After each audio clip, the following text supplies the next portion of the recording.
Well, hello there, beautiful people, and happy New Year. 2026 performing is back. I am, of course, the DM of Doom, Utsal Brands, and with me today we have got Just Harry, we've got Patron of Chaos, and we've got. First off, I'd just like to say it's great to be back. Very excited to have 2026 kicked off.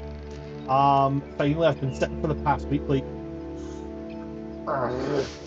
great to be back. Do I have any housekeeping? Do you know what? No, I'm not starting off with housekeeping. Nah, we ain't doing that. We're going straight into this. Obviously, it's been a hot minute since we last played, so we're going to take it a little bit easy. Mike is a little buggy. Ooh. Well, let's have a wee quick look at that. Let me reposition my mic. And we'll see what's going on with that. I'm also going to double check. I'm going to grab my laptop and I'm going to double check on the stream just to make sure. I'm already on. I see what it is. Don't worry. Don't even worry about it. I've got it now.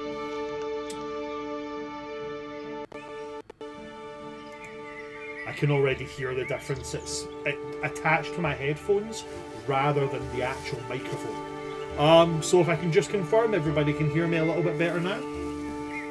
All good? Awesome. Well, there we go. That's smooth. Thank you so much. Celia, thank you very much. So we're just going to get right into this, guys. Right on into it. Can anybody remember what happened in our last session? Shit hit the fan before we even finished breakfast! No. We were left on a cliffhanger for a month and a half! No.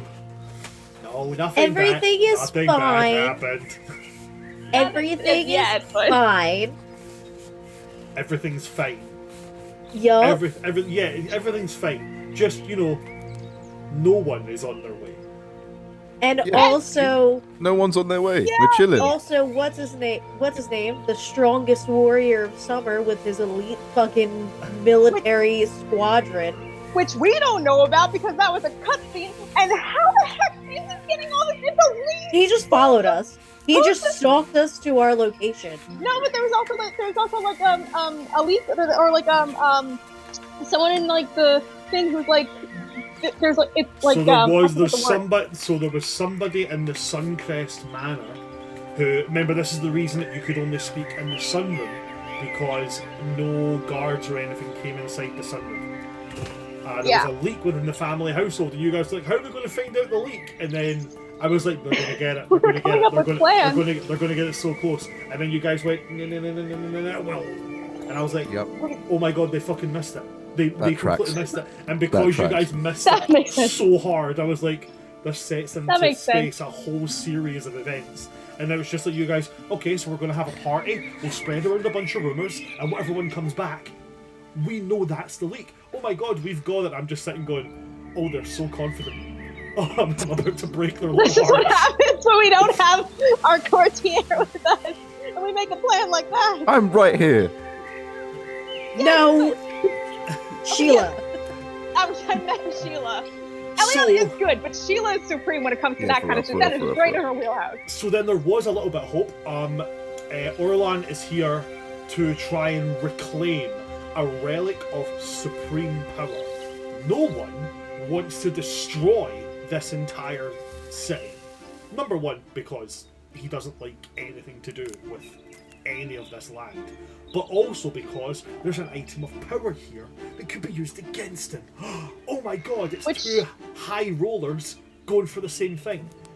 But that item could be a massive turning point for you guys. And on the other note, something's happened in the north in winter. Can we remember what that is?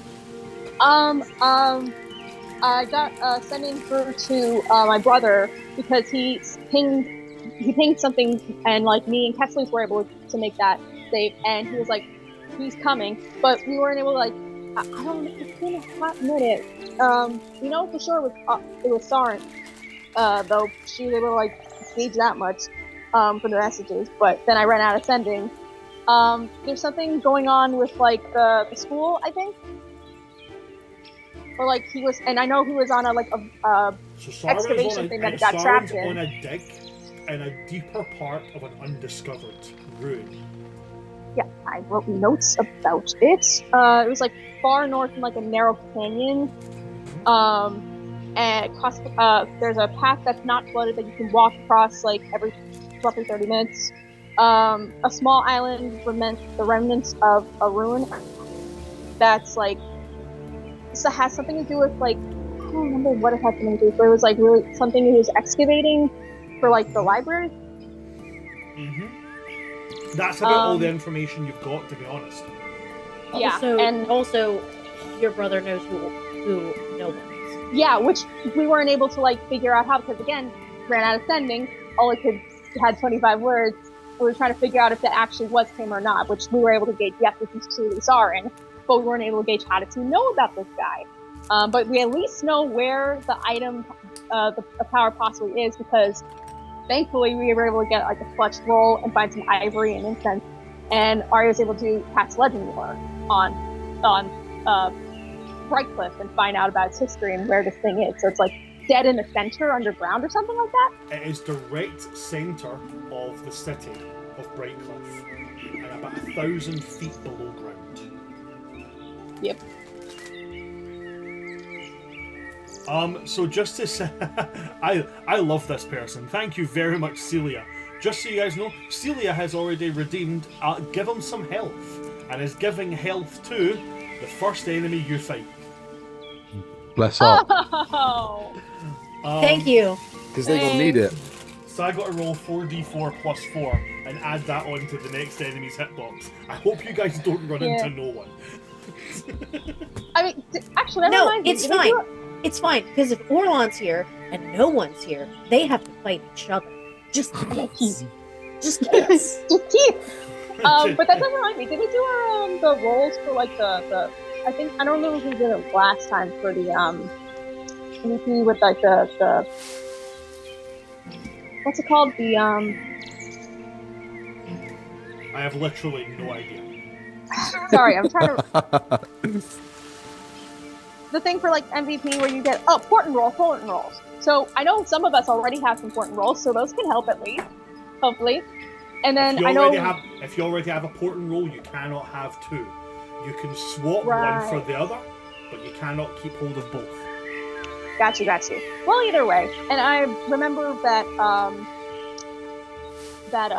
Artie and Elion met the swordsmith guy, the blind one, and then Reverie talked with Betsy, the Raven Queen, and Arya did a little exploring because she thought, oh, we'd have time.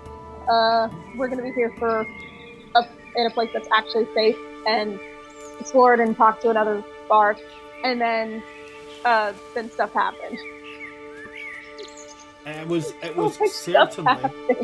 certainly an eventful time. And then when we came to the end of it, it was the party deciding they were going to split up. Some of them were going to go to Winter and try and deal with the situation with Sauron, and some were going to stay behind, try and evacuate, and maybe end up fighting some of the enemies that are coming in.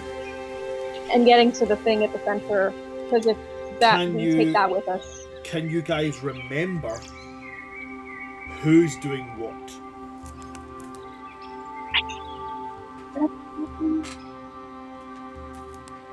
I just remember thinking splitting up was a terrible idea.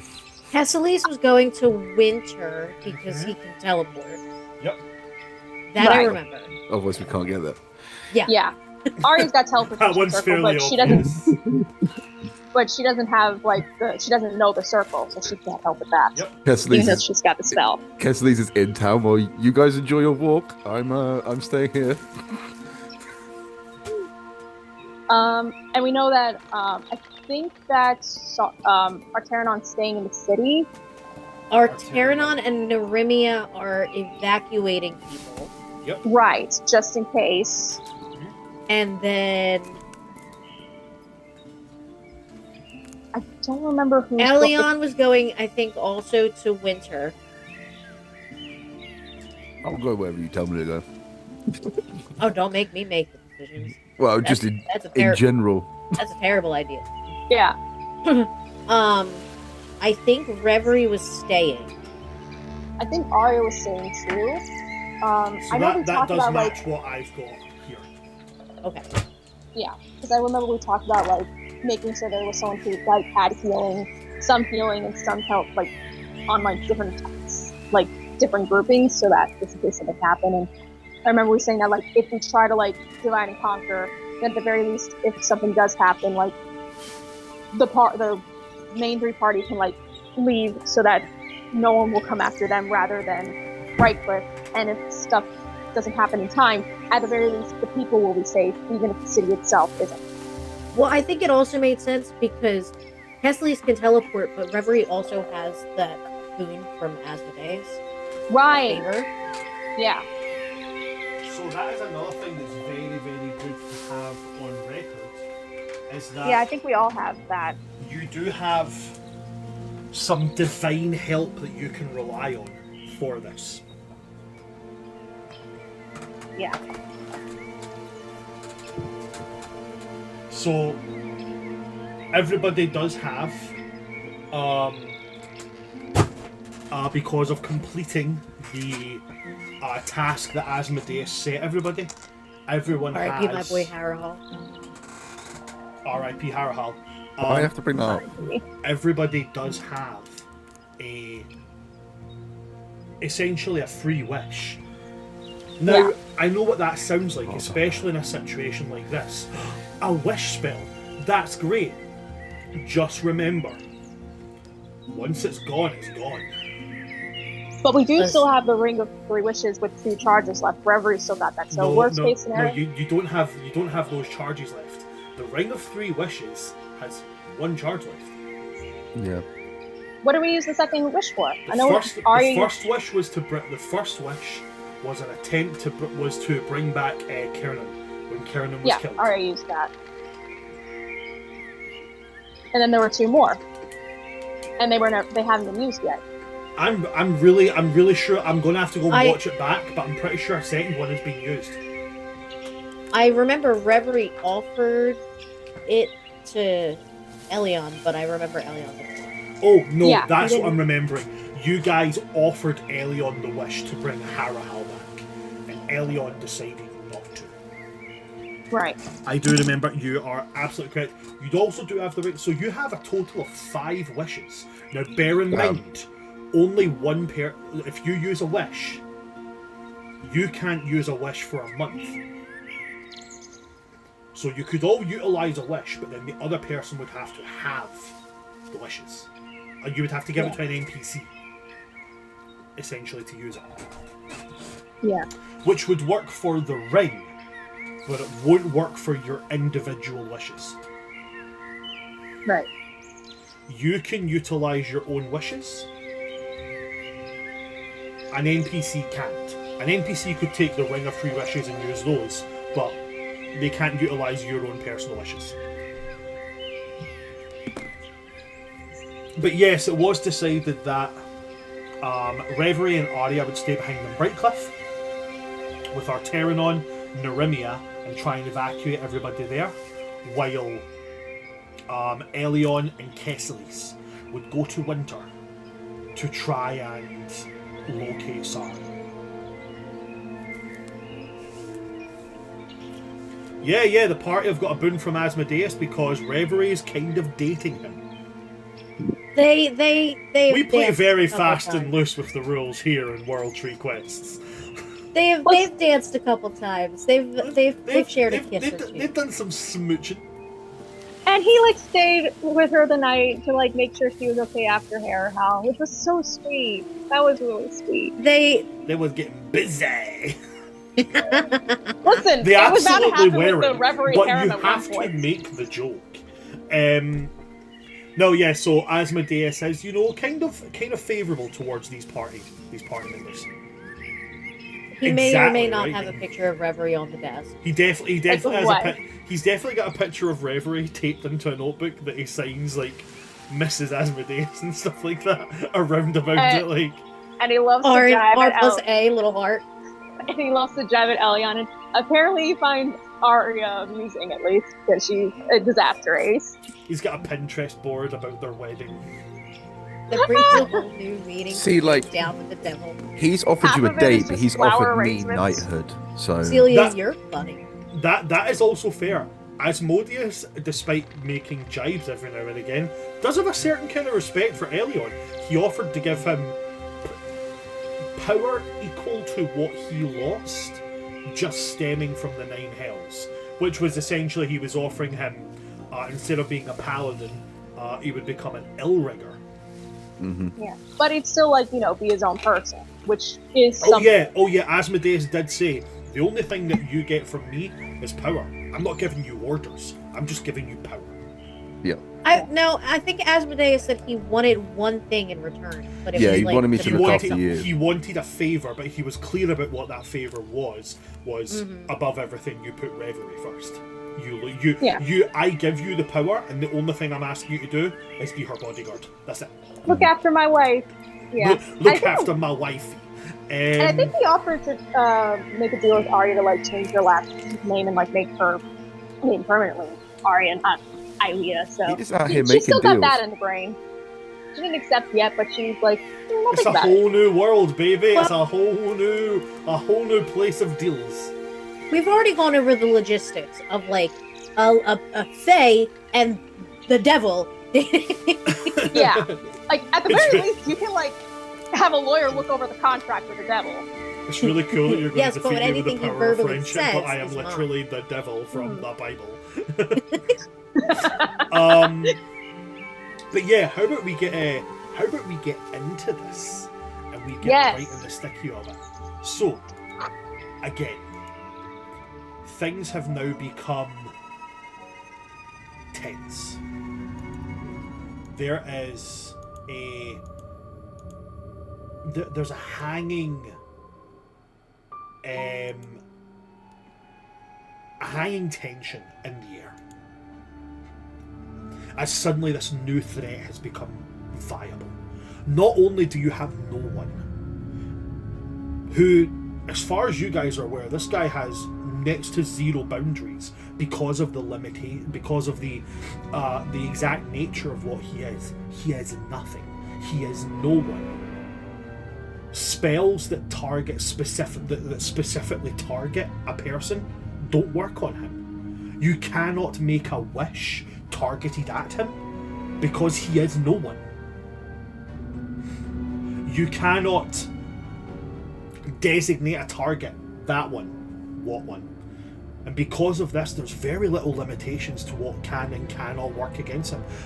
Bonds and wards, which are designed to keep things out, don't work on him because he is nothing. So there is next to no defenses against this guy other than physical defiance. He is the unstoppable force. On the other side of him, you've got the deadliest currently living warrior loyal to the Summer King.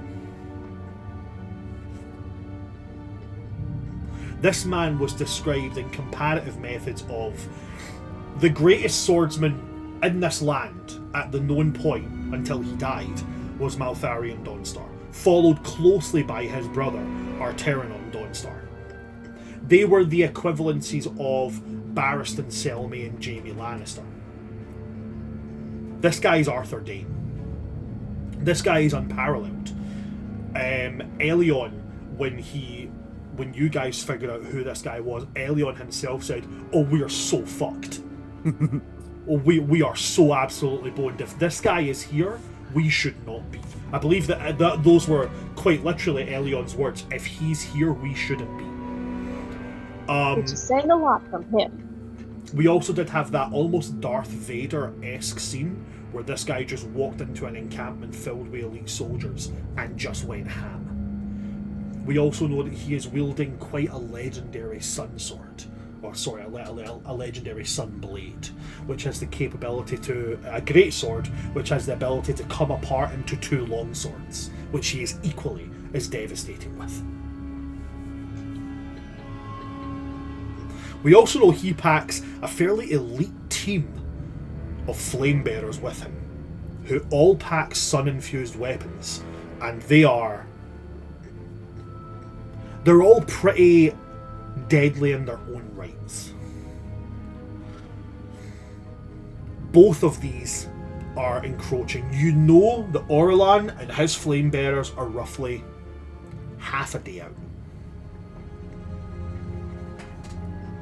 No one, he could be 10 seconds out, he could be 10 years out. You have no idea about this guy. But you know that he's got his sights on Brightcliff. You guys have an hour before Kesslis is sending everybody off. Or before Kesslis is taking Elion and you guys have to put your plan into motion. I ask you now, in this hour of preparation, what would you all like to do?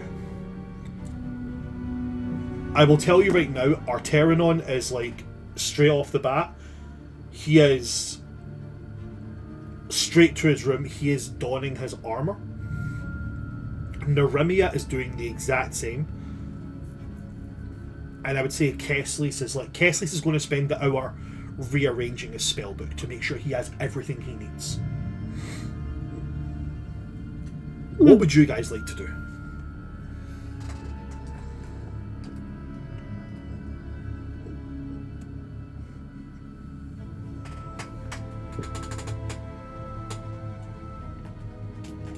I don't think I got anything.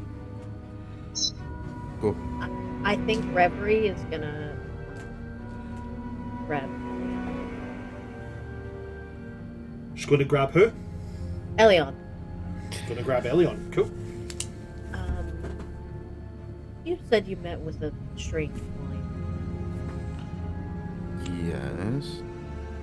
Do you want to perhaps grab the important swordmaster man that it happens to be blind to ensure that he gets out, perhaps, maybe? Who gets out? I'm confused.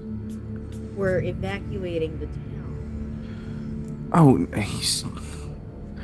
he'll be fine. I imagine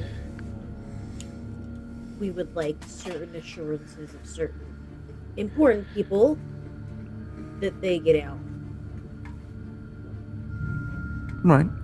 I can agree with that, but Arterinon knows the way better than me anyway. Good luck. Thank you.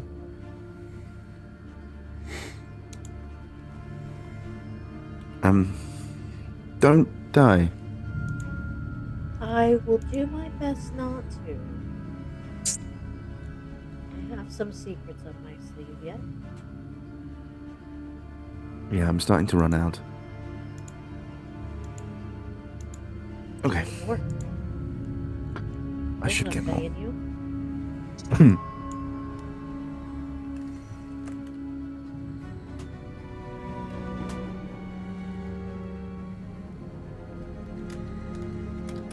See.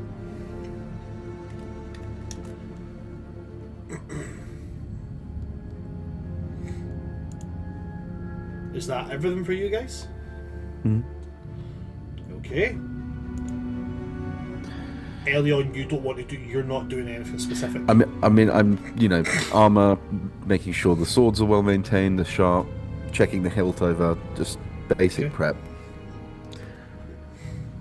Reverie, you have nothing else other than that you want to do?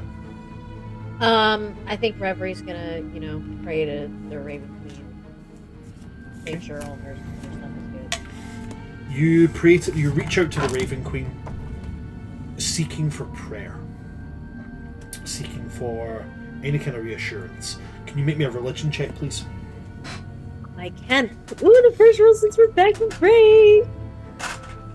First one in the new year. I'll use the Asmodeus dice. Ooh.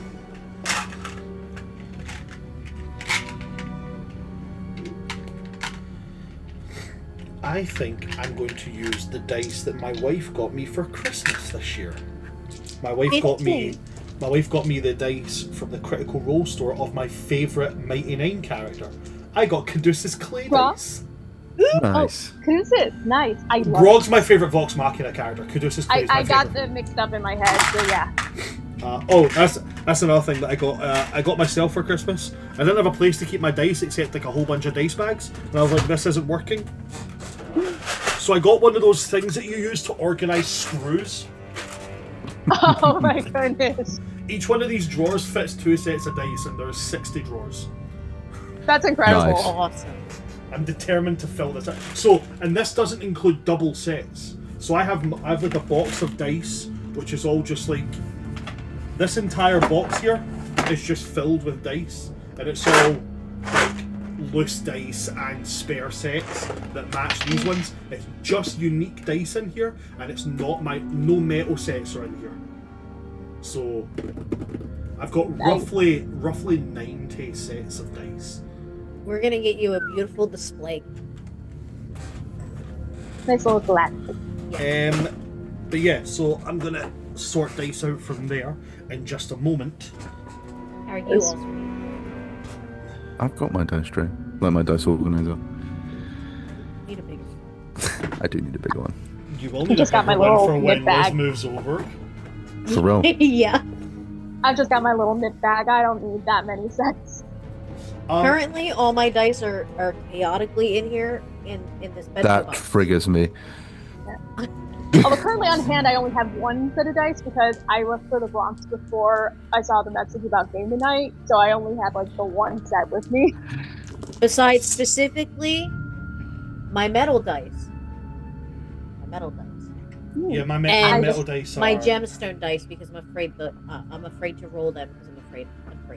My metal and very fair. gemstone dice all stay in whatever cases they came in. Nice. I have my Feywild honey dice because I thought that fitting for a Fey and Eladrin centered game. With that, I need the result of that religion check, please. Oh, it was a 15. A 15? A 15! On a 15, you have that very familiar feeling of the Raven Queen's physical form appearing behind you as you pray.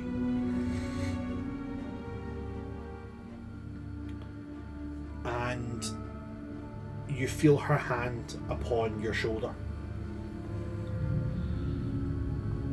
I will look up. She's my bestie. She's my brother. And she will... There's a kind of stillness as you look up into this blank mask of a face with these deep, dark pits for eyes. And she will say,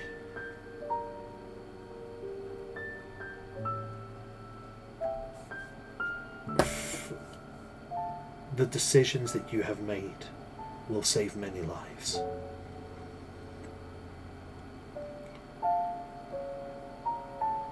One life will be lost here tonight.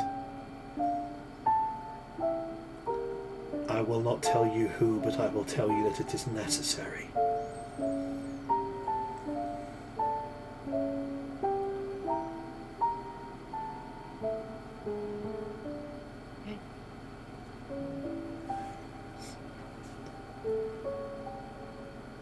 She tilts her head, almost like quizzically to you. You have no question. You simply accept. I am learning. I think I am also shrunk.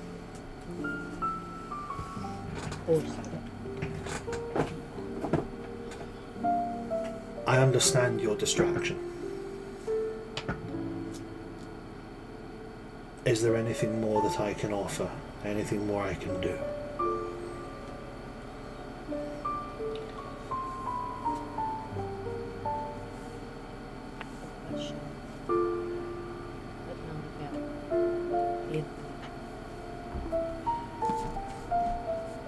then ask and see it answered. How do you kill me?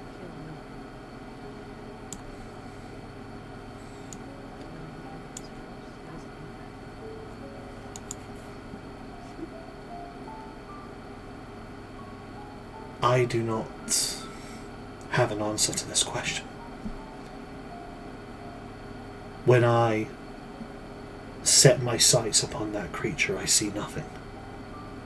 I see no string to cut, I see no cord to fray, and I see no life to end.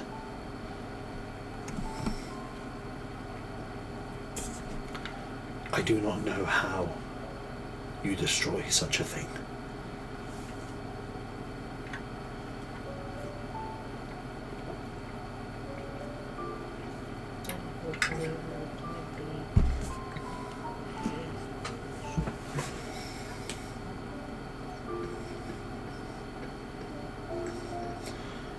I wish you luck, Reverie. I do not wish to pluck your string tonight.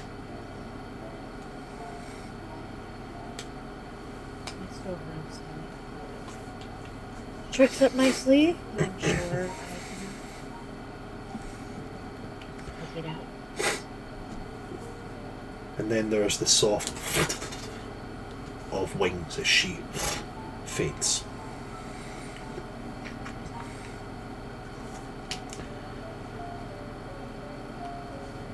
Go on to double and triple check her bag.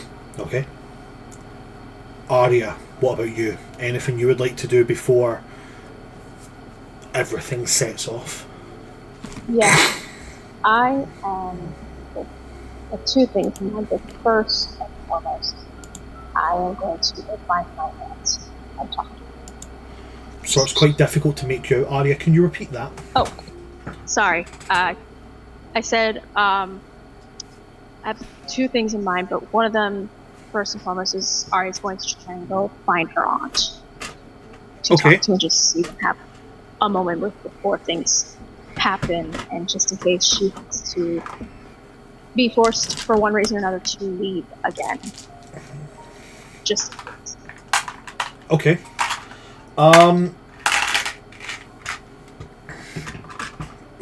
You can find your Aunt Lorelei quite easily. She is in her room, packing, or to be more clear, she's having some of the household servants kind of pack for her while she throws things and,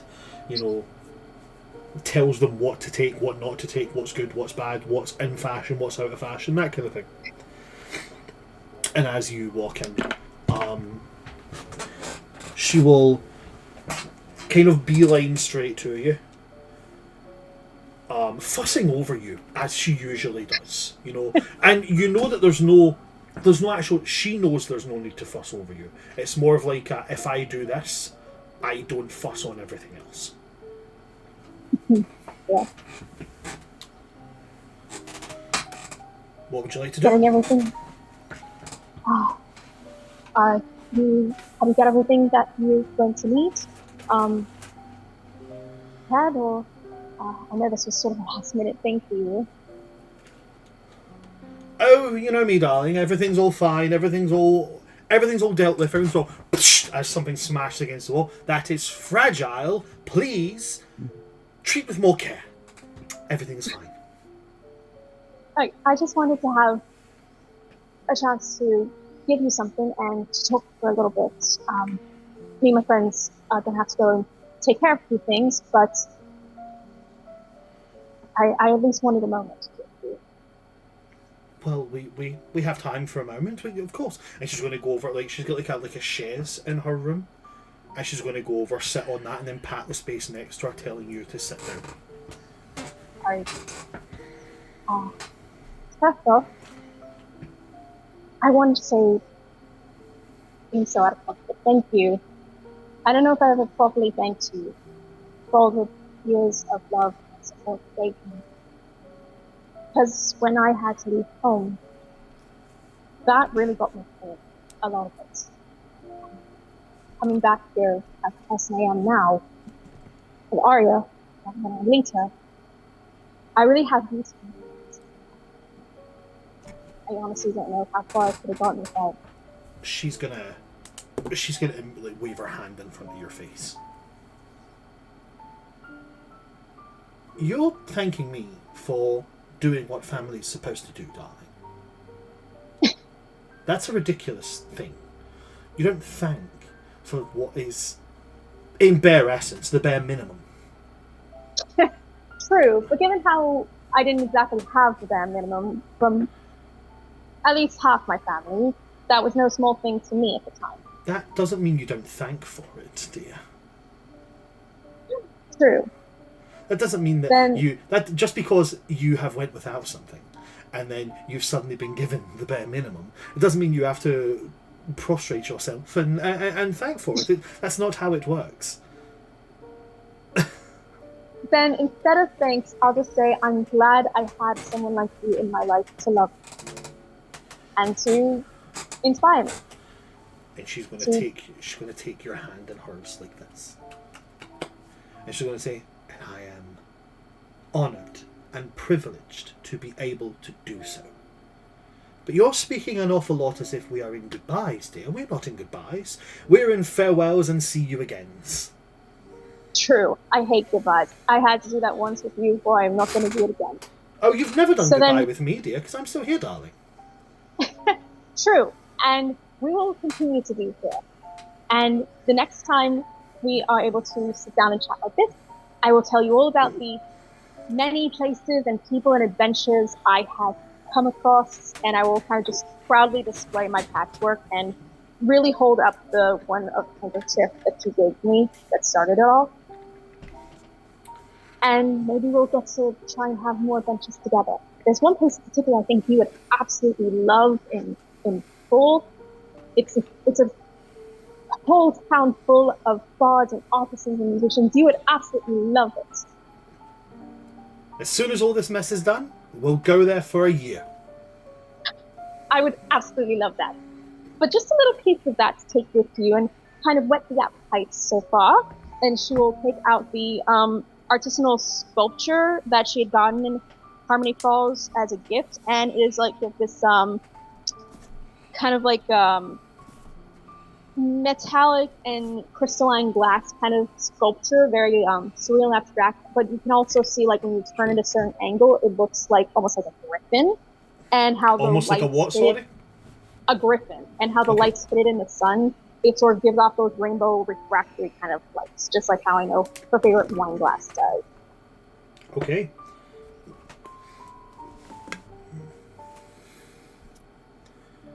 She will take it, and then she will hand it very, very carefully to her. She's got like a, you know, like gentlemen's gentlemen like old movies have like a valet who's like there. Like, I have many servants, but this is like my personal servant. Like, she's got like one of them, like a handmaid. I don't want to say handmaiden because that sounds weird given recent. It's like the guy that like a personal butler, but it's not a butler. It's the woman valet. Retainer. A retainer, yes. Thank you so much. The gender neutral term. A retainer, yes. She hands it off to a retainer and says, "Do be sure and pack this very securely." And they will give like a nod and turn, and they'll go off and start sorting this particular fragile thing being packed away correctly. And then she will turn to you and she will say, "Now I have something for you, dear." And she's going to go into like her, you know, like her like a what the fuck is those things called? Like, Boudoir. You know, it's like the mirror you would have in a boudoir that's got like, it's like 3 mirrors and it's got like the a vanity. A vanity. Yeah. A vanity, yes, thank you very much. She goes into her vanity and she goes into the main drawer, and as she goes into the drawer, she then reaches in and under and pulls out a secondary drawer hidden. Give me a moment, guys. Somebody's knocked on my door. Yeah? This is the most elaborate middle finger like joke ever. Pulls out a second. That's what she does. Pulls out a second drawer, lifts up a notebook. No, she goes into the second drawer and she takes out a small box. probably about like if you've ever had like a pencil that comes in like a box about that long. Mm-hmm. Okay, one of those ones. She opens it up. She takes out a thin, delicate-looking key, and she says, "Should anything happen?" And I'm not going to say anything is going to happen, but if anything happens, there may be a chance that this particular place you're looking for, where something is hiding in a big secret vault and all that nonsense, this might work in it. Good to know. Thank you. You've only got one use of that, darling. So I'll keep it safe. don't waste it. What if you ever And known me then to waste anything? What she's given you is a very rare magical item called a skeleton key. Ooh. Skeleton key. The skeleton key can be used to bypass any manual, magical, lock, or any arcane ward simply by touching it to it. However, the key is destroyed when this is used. So, somebody's got a ward on a door, you can't pass by this unless you speak the correct word, tap the door with this key, that opens. Treasure chest with an impenetrable lock, tap the lock, this opens it. But it has one use, like and then the key breaks. Like the chime of opening, but on steroids. It's like a chime of opening, but it works on magical locks, as well as working on, like, if something was locked using the arcane lock spell, you can use it on that as well. Things like that. Ooh. Thank you. That's it. And next time we see each other, we will have that year in Harmony Falls together, celebrating the banquet of life, and I'll play you some more of my music. I've been working on an original song. We shall indeed. But now go do your heroic adventuring while I do my pampering and frilling. And she actually like physically shoos you off. I'll turn and give her a quick big hug though, and say I love you. And she'll do the thing of like patting you on, like yes, love, kisses, and blah, and then she will like shoo you off. But not like it's not like a get out, I want rid of you. It's like a go, world to save, heroic deeds to do. Go, like it's like a supportive get the fuck out. Like, you know. Yeah. Go get him, girl. Go get him. Yes, very much so. Yeah. So she's gonna do that. And Ari's just like make sure all her stuff is prepared, her bows tuned, like her violence tuned, her weapons checked. Everything's all magical items are tuned, armor's on. But she's also gonna take moments to go to the sunroom, which is like the spot where she performed, and just kind of take a moment to play something for herself as like, but also as a means of like praying to the greater hand, because that is how she prays. That's how she worships. Like she puts her hand on her amulet for her brooch for a minute, for a holy symbol, and she starts to play a tune that's going to sound like a violin cover of, I don't know if you've ever seen Six of Boom, but Louder Than Words. Yeah. Is the song. And she's just kind of praying to the greater hand for like, not necessarily answers this time, but kind of thinking about what that pickpocket said, the bar sonnet about like, hope needs action and drive behind it as well. So just kind of like, for that strength and courage and wisdom to not only keep her hope and the hope of her party strong, but also put action to the hope to make it happen, so that people will be safe, so that her party will be okay, so that the people of Brightcliff, if this is a turning point, she hopes that these people will not have to be forced to leave their home, just like she had previously. Just thinking of that comforting, warm, open hand, but also thinking of what to her mind strength, like hope, the strength that hope can give as well, because hope keeps fighting because it knows there's something to fight for. So just playing and dancing that as she plays. Okay. With that being the case, I believe that brings everybody to the end of their preparation hours. If everyone's all together, I will probably blow Harold's horn as well to give everyone some boosts and boons. Okay. From that, which I know lasts 24 hours, which given the party's going to be split up, is going to come in handy. Definitely is. So you blow Herald's horn. How many temporary hit points does that give everybody? That gives everyone max increase of 2d. Same temporary hit points. So let me roll that. 2d what? 2d10. 2d10 temporary hit points. I will roll that for Kesselis and our turn on. Oh wait, no, sorry. You roll it and tell everybody how much. Sorry, yep. Just recalled that there. So you roll 2d10 and then you tell everybody how many temporary hit points they get. Okay, so that was 2 and an 8. So that'd be So 10 temporary hit points. Yep, and then also, let's see, creature all allies and creatures become immune to the being frightened, and can make advantages on wisdom saving throws. Okay. And let's see, yeah, and that lasts for 24 hours. Sweet.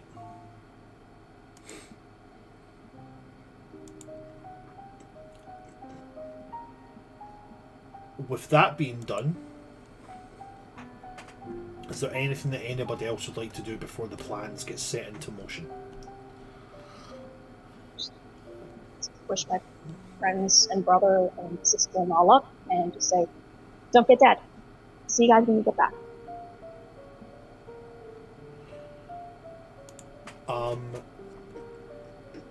Reverie Kesselis is going to walk over to you, and he's going to have a book. He's going to walk over and he's going to hand it to you. He's going to say, this is an exact copy of every single spell I have in my spell book. If anything happens to me, this is every single thing I've ever learned. Every single thing I've written, every single thing I've created, every single thing I've figured out. It's all in here. Use it to blow this fucker up. Reverie will take it, and she's gonna grab Cassie's my little son's cheeks, and she's gonna kiss the top of his head. You will be fine. And when she kisses the top of his head, she's gonna give him Vigilant Blessing. Oh, what does Vigilant Blessing do? He has advantage on his next initiative. Okay.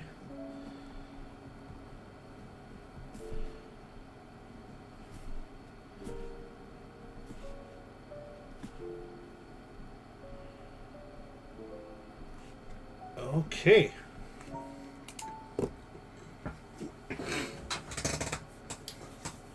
With that, Kessley's going to turn to you, Elion. You ready? Are you? Really, no. But I'm prepared. I mean, nothing's going to happen to you. So it's fine. I've been to some of these ruins before. We don't know what we're walking into here. Right, but you didn't go with me. So you'll be fine.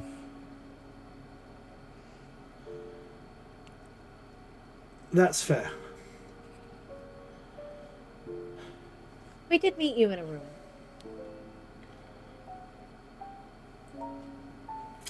I didn't meet you in a ruin. I meet you in the woods. And then Kesselis is going to flex his fingers and then pull apart. And as he pulls apart, he starts to weave the magic. And as he structures it, he creates... It's almost like he creates like a snowflake in his hands. And then he holds it point to point and it starts to spin fast, quickly, before sending a flurry of snow around him and Elion. And then as it becomes so thick that it's hard to see through them, it then just flashes away. And he and Elion are gone. Now I'm going to go to him and Elion just now. And then I'll come back to you guys. Okay?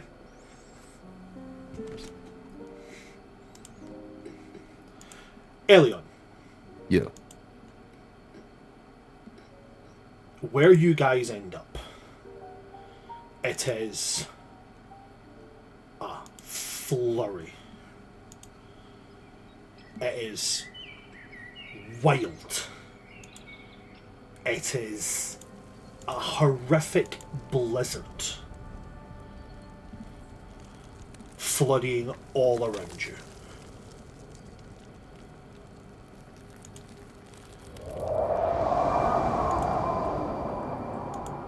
In front of you, barely through this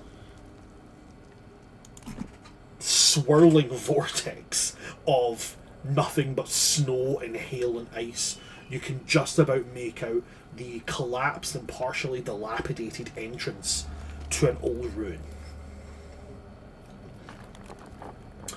You can't quite hear exactly what Kesselis is shouting at you through the sounds of this wind, but he's gesturing wildly to that entrance.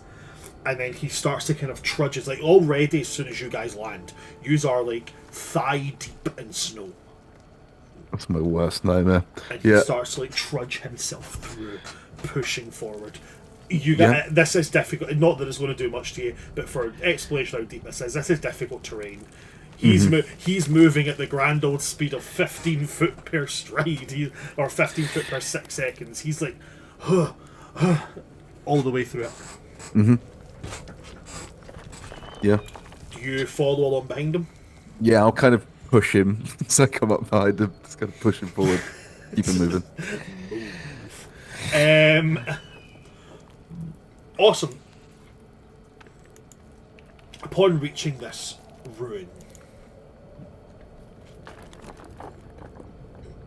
you manage to get yourself inside. A kind of like wooden board has been put up as some kind of like signifier of location, as well as some kind of makeshift safety, security from this blizzard.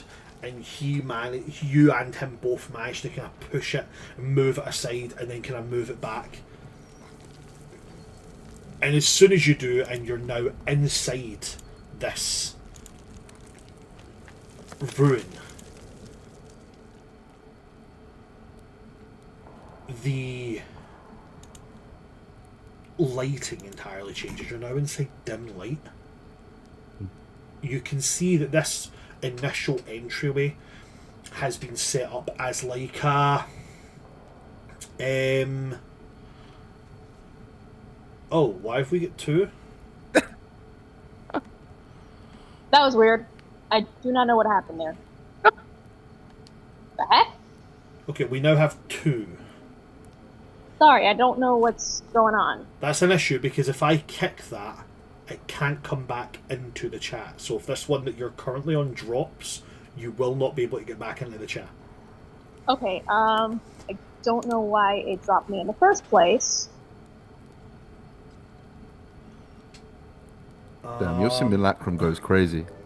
There we go, that's... There we go. Okay. I like about that that. it put Harry right in between me and Bran. That was I was do wild. not know why that was that wild for a happened. little month. I It's am never the meat. happened before.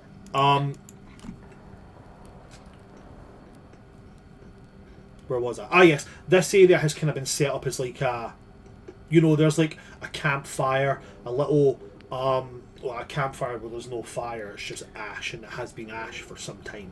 A little hanging metal pot. There is like a table, a chair, notes, sleeping quarters, all that kind of thing, all been set up here.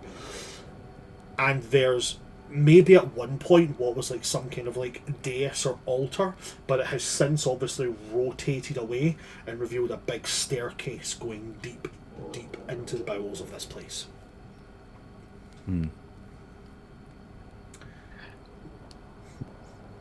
Gotta shake the snow off. Kes, you're sure we're in the right place? I've got an almost direct pinpoint on his location. This is as close as we can get. He's got to be deeper inside this ruin. Okay. Which means one of two things. One, he's dealt with everything and we'll have a very easy time getting past. Or he Yep. was smart enough not to trigger anything, at which point we have to be equally as smart. Well, good thing we brought you. This man is a whole new world of smart compared to me. I'll certainly try, but we should be prepared. Okay. Okay. I'm going to tap him on the back, kind of reassuringly. Give him like a slight rub just to calm down a little bit. I'm going to cast protection from good and evil. Okay. That'll go for 10 minutes. And then before we start heading down, I'm going to kind of rummage into one of the side pouches, pull out the Onyx dog figurine and speak the command word and put vigilance in front of me and him. Okay, you throw this statue on the ground and this massive mastiff of pure obsidian forms turns and looks towards you, waiting for his first order. You will be leading the way, friend. It just gives a nod, and then it turns and it starts to lead its way down these stairs. You follow down these stairs? Yes, sir. Okay. As you follow down these stairs, could you please, what is your passive perception? 20. Passive perception of 20. As you make your way down these steps, there is weird sigils and scripts all over the walls and pillars. Like it's instantaneous. As soon as you go below that ground level, those stone, it's all over the walls. Mm-hmm. And as soon as you go down, there's like effigies and pictations all over these walls of some strange cityscape made of tall obelisks and pyramids. Obviously, you know that when this world was created, it was created using the Archphase understanding of the Feywild. But there were parts from other places in the material plane dragged in. This is how other gods have footholds in newly created worlds and stuff like that, as pieces of them are just dragged into fill in the blanks, so to speak. So whatever this is, you know this is not Fey. You can tell that for a fact. This isn't Sylvan, this isn't Feywild speak, this isn't anything to do with your kind. This is something else. And this is why the Winter Eladrin explore this place constantly to figure out what else is out there.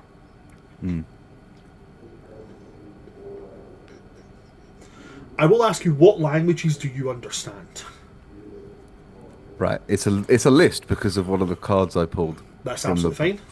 Abyssal, Celestial, Common, Draconic, Dwarvish, Giant, Infernal, Primordial, and Sylvan. Okay, you don't understand this language. And yeah. And I got real worried for a minute there because you were listing a lot, and I was like, oh, he might. No, you don't understand this language. Okay, and fair enough. Neither does Kesselis. That tracks. And he's staring at this stuff like it's very clear from his face he's never seen anything like this.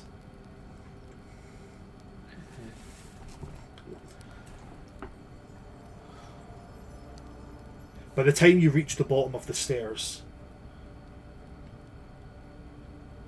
you have this very uneasy feeling.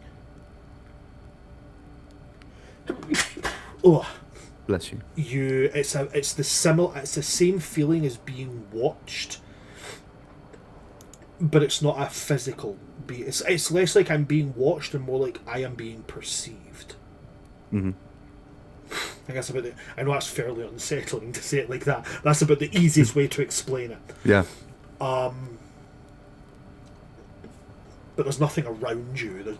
You can't see any. I mean, it's at this point you've moved from dim light into darkness, but you know, dark vision. Woo. But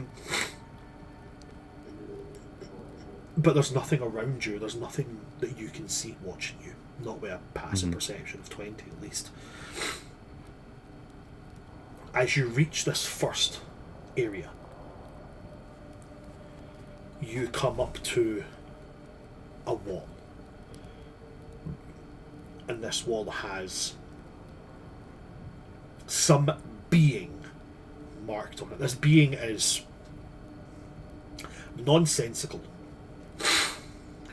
It is a tall, thin, humanoid figure. Long arms and what appears to be some kind of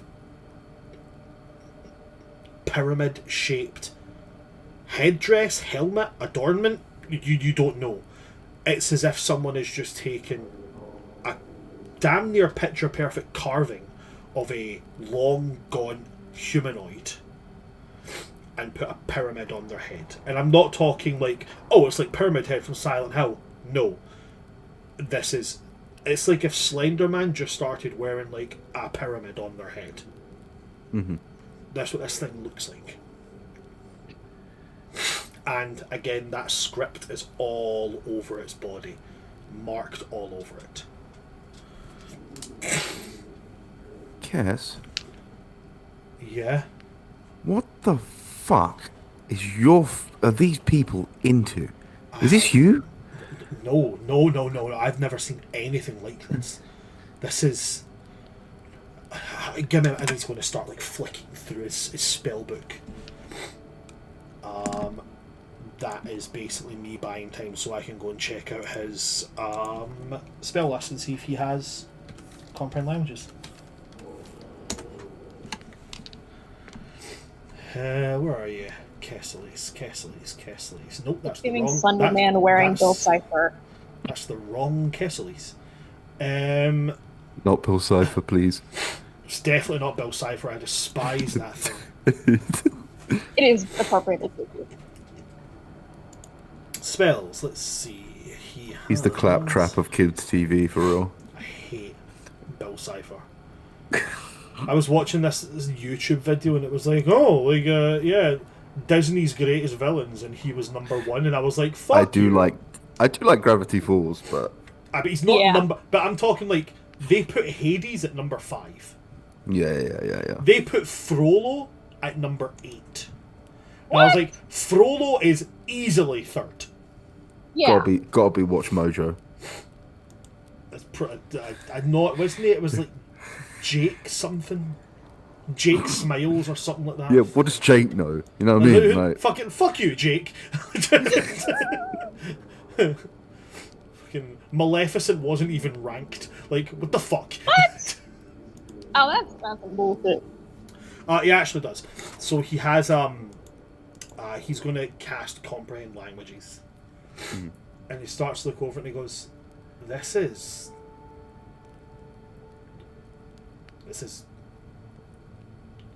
I don't know what language this is, but this reads very strange.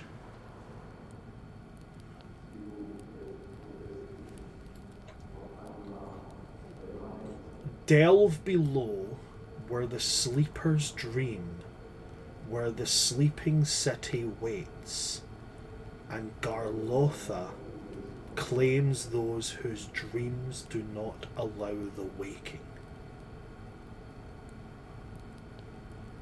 Don't suppose that name rings any bells. Nothing about that Yeah. makes sense. Yeah.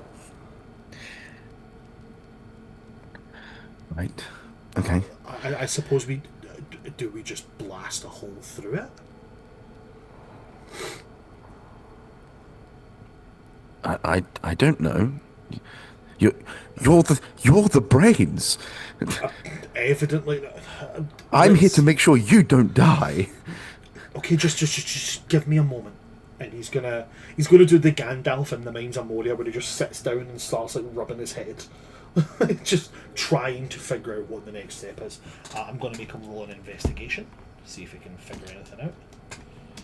Anything you want to do while he's taking 10 minutes to kind of figure himself out? Can I get like I don't know if you described it and I apologise if you did. Can I get a quick like layout of the room? Of course, absolutely. So, I say fairly small. Large room, but fairly small compared to like these kind of old ancient ruins. You're talking maybe 50 foot long by 40 feet wide. Mm-hmm. You're standing on I wouldn't say it's a raised dais. It almost looks like a chessboard. You know, those kind of like square portions. Mm-hmm. 10 by 10, so it's like a perfect square. But all of the squares have symbols on them. Okay. There's like no matching pairs or anything like that. It looks just weird symbols. Ahead of you, the only different thing about, like, so the walls still have all these kind of words and pictures of this, like, you know, endless cityscape with these tall spires, obelisks and pyramids and such. They're all there. The only thing that's different is this wall with this, it's like, you know, you see those walls where it's like half carving, half statue. Right. Yeah. Like so it's that. like almost coming It's out. almost like 3D. Yeah. Yes. With this figure that I've described with all this writing over him. That's about the base I can give it. The kind of the walls and floor are made of this kind of like deep, as far as what your perception of it is, because you see in black and white right now, deep black stone. Mm. Is there anything on the statue, like in terms of? I guess what I'm looking for, because he's not too smart. I guess what I'm looking for is like buttons or switches or That's absolutely recesses. fine. That's not. Well, I understand what you're saying. He's not too smart. That's not intelligence. That's wisdom based. So that's Right. actually going to be a survival check to figure that out. 9. Spot the charisma caster. I rolled an 8. I rolled an 8, got a 9. I'm definitely in this. With a total of 9, you walk over to it and you put your hand on the stone. The stone is slick. Ew. Not like condensation. Like, I wouldn't say mucus, but like watery mucus. Okay. And cold, very cold. Usually in these kind of ruins, when you have this kind of thing, even if you are in a cold area, in fact, most places, like, you know, cave networks in heavily cold areas, they're usually quite warm because snow forms like almost like an insulation. This is cold, like really, really cold. You feel around as you can, but you can't find any kind of recesses or anything. And as you take your fingers away, whatever this stuff is, it like strings. Yeah, that's lovely. I know this is also kind of a long shot, but I'm having Vigilance do a walk around. He can see anything invisible, but I'm just having him ping me if anything comes in more than anything else. He doesn't signal that there's anything invisible here. Yeah, no, nothing invisible. I turn to Cass and I'm like, all I have gleaned is that this statue is cold and sticky. Have you got anything?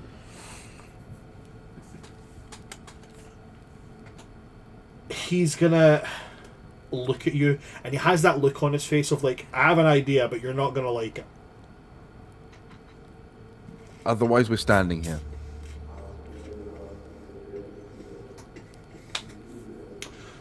So, we're Eladrin, right? Well perceived. And it's very difficult to put us to sleep, right?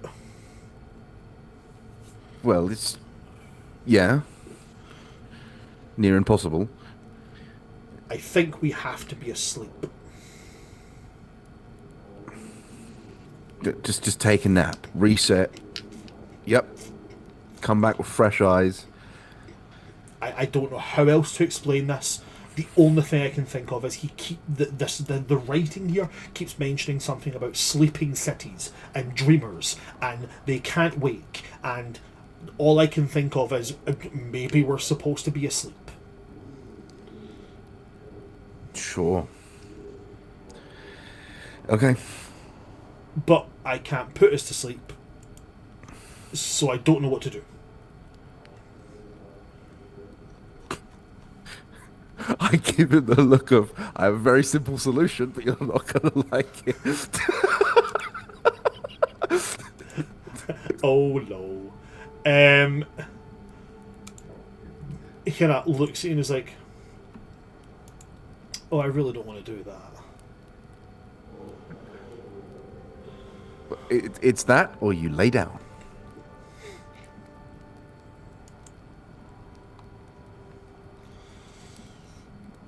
Okay. But then if you do that to me, how are you gonna get to sleep? Don't worry about it. I just wouldn't worry about it. It's gonna knock Kessler's out, then run headfirst into a wall. Okay, cool. I'm not gonna.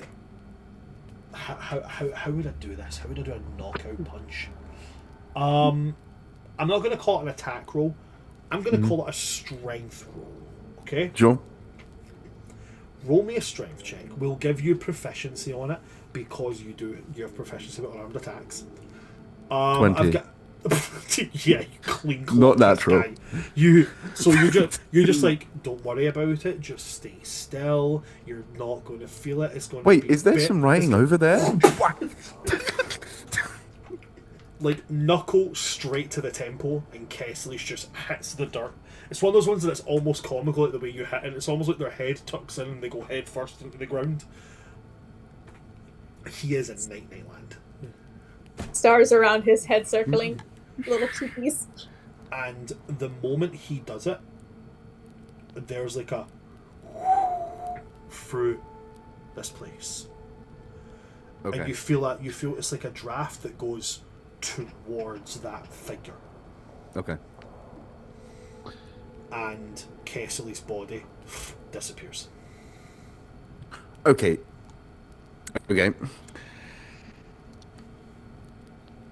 I kneel down. Okay. I look towards my dog. Come on. You have a big ass head. I can use the wall, but... You're going to get the dog to knock you out. Yep. Okay. He's built like me. This should be fine. Okay, Vigilance just looks at you. These big black eyes.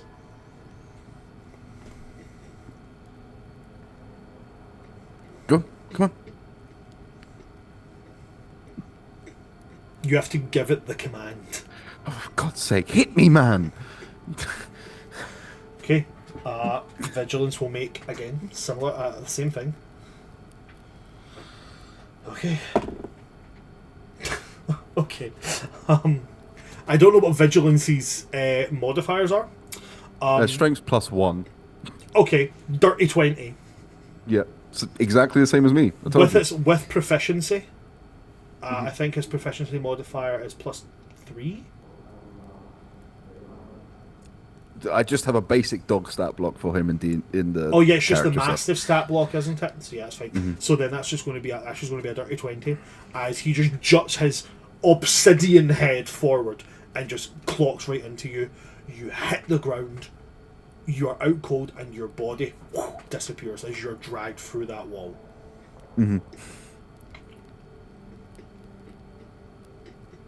You appear next to Kesselis, standing on a platform, floating above an endless expanding city, as far as your eyes can see. A city built of obelisks and pyramids and towering pillars.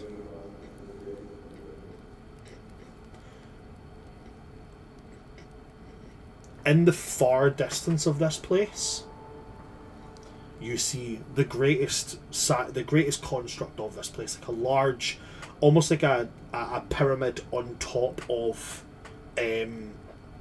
raised obelisks and pillars, and floating platforms, which do not move, they just float in the air, which leads you up to them. But there is a myriad of long networks and almost like wraparounds on the edges of other obelisks and pyramids and buildings that you have to go around to get to these platforms.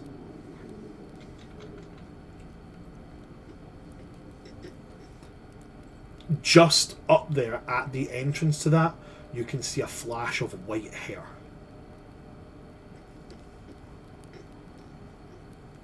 Okay. Kesselis is like frozen, looking around this place. Yeah. What do you want to do? Kind of just put my hand on him again, just to let him know I'm with him. Come on, we can't stop. He nods. And as you both take one step forward,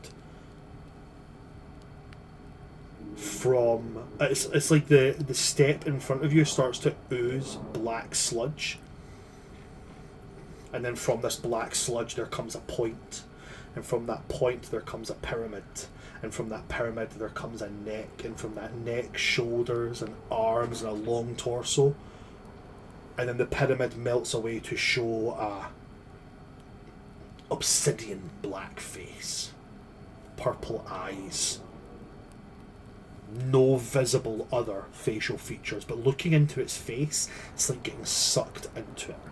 It's like looking into Vanta Black. Mm. And all you hear is, "Welcome to Galartha." Mm-mm. And I'm going to leave you guys there, and I'm going to go back to Brightcliff.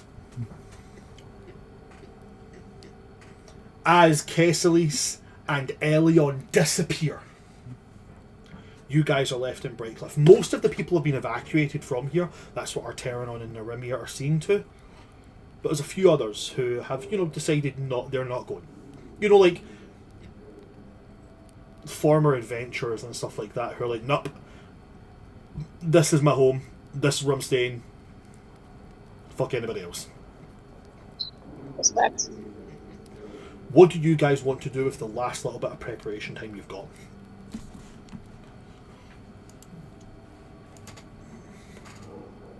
Everyone else is evacuated. Yeah.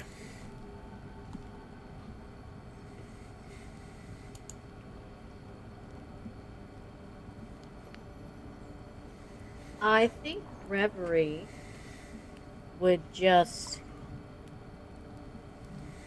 kind of stretch, bounce on her feet. The sooner we get this done, the sooner it's going to all be. Yeah. So, I still remember from Legend Lore where we need to go. So.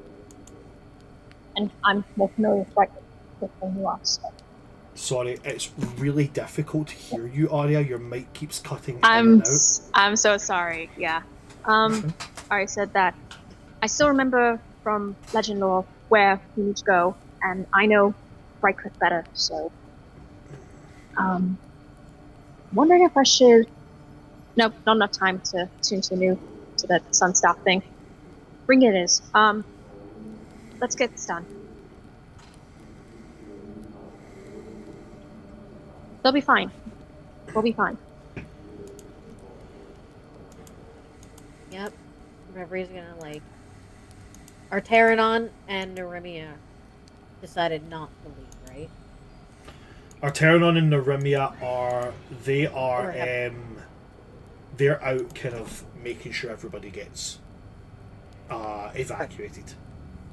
Perfect. I do hope they do. Get out. Yep. Reverie will kind of gesture for Arya to lead on. Okay. Alright, before we leave, she does, give a little whistle, and, I'm assuming, as we're leaving, we'd see, Arteranon and Romeo, where they're getting things together. Oh no, they're off at opposite ends okay. of the city. They are, sorry, the opposite Never ends mind. of the town. They are evacuating everybody from both sides. Never mind, then they wouldn't be able to hear me. But I will just cast a quick, just because sure, quick bar of inspiration on Reverie, and just say, we've made it this far. We've always found a way, and we've always fought for it. We're gonna make it happen again.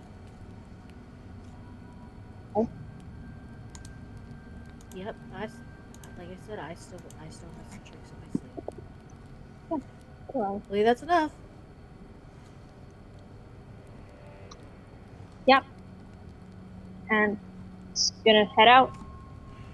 Lead the way. You guys are about 10 minutes into making your way towards the heart of the town, the centre of town, when you start to hear the first screams.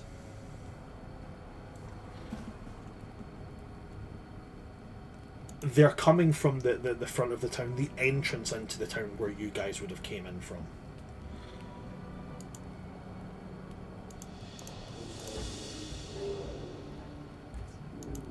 There is the definite feel of a certain amount of panic coming from there.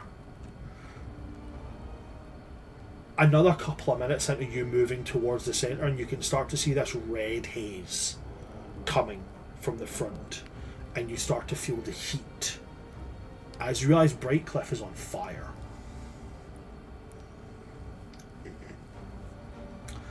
What is both you guys' passive perceptions? 24. Passive is 15. Yeah. A 15? Okay. Third eye. Reverie, you're going to have advantage on this because your perception is high enough. Arya, you don't. I need you both to make a dexterity saving throw. It's a 5, but that's plus 8, so 8, 9, 11, 12, 13? 13.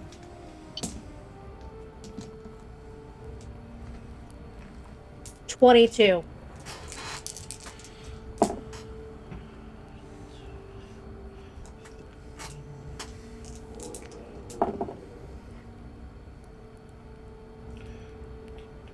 Okay.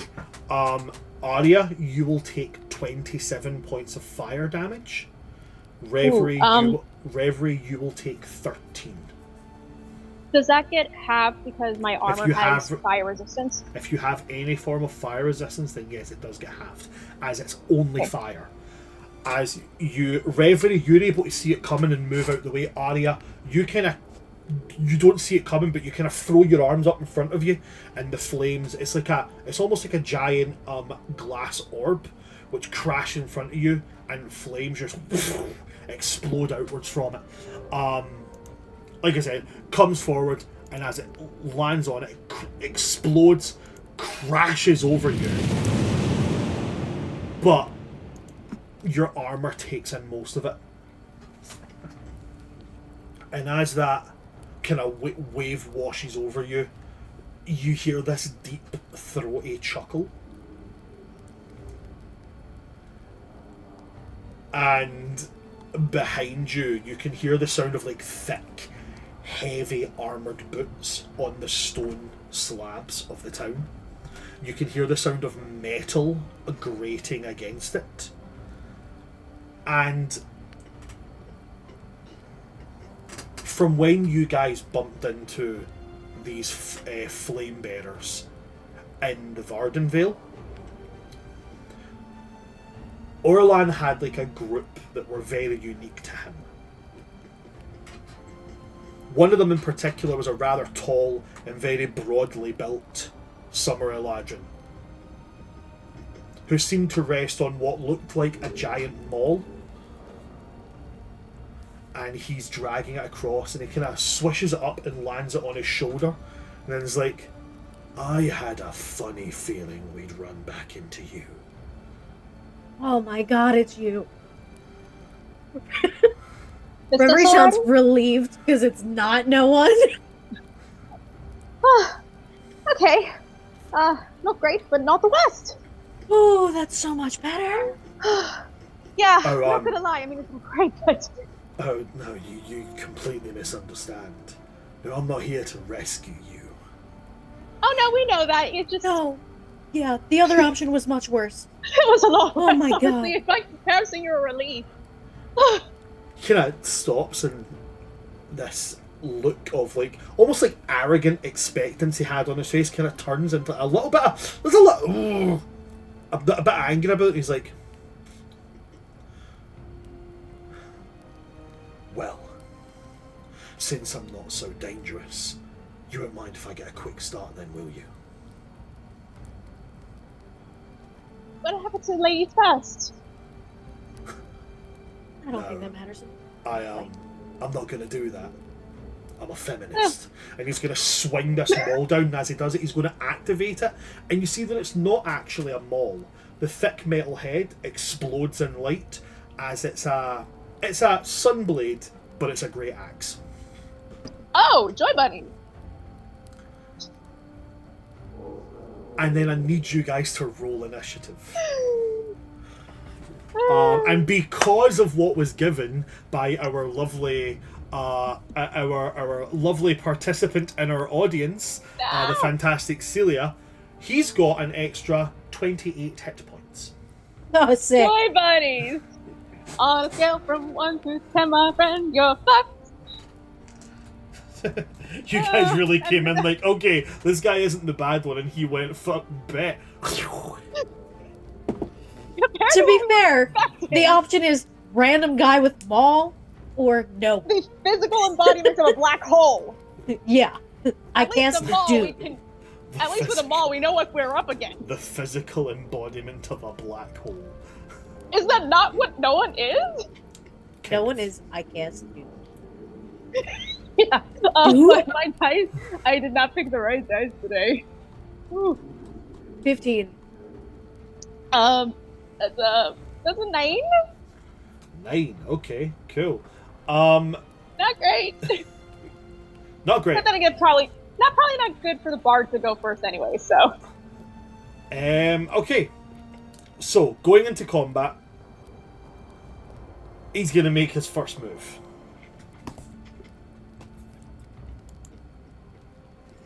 His first move is going to be, it is, to be very clear, bonus action rage. But it's less rage for him and more of like, he just kind of like cracks his neck, rolls his shoulders, and then is like, I'm going to try not to enjoy this too much. And then he's going to run forward, and he's going to come first at you, Reverie. Yeah. Arcing this axe over. He'll make his attack roll. Remember to make it a disadvantage. Yep, he will make it a disadvantage. So the first roll is a 10 on the die. Second roll is a 19 on the die, so that's a total of 10 plus his 9 in total, so 19 in total. Yeah, 19. Oh wait, sorry, I've also not included his Barbarian Rage. So that's going to be a total of 21 in total. Yeah, that hits me. Sorry. That's... So yeah, 21 is going to be the first one, as he's going to strike. He's going to choose to smite. Yeah. Because we're still using 2014 rules. In 2014, Divine Smite's not a spell, so he can do it. Right, so swinging this, he is doing a. Oh god, I always get these mixed up. Great Axe is D12, not D6, not 2D6, right? Yeah. Yeah, I wish they kept all great weapons as either 2d6 or 1d12. Just pick one, don't make them all different. So 1d12, and then he gets an additional d10 for the weapon having radiant damage. And then because of the Divine Smite, he gets an additional 2d8. Okay.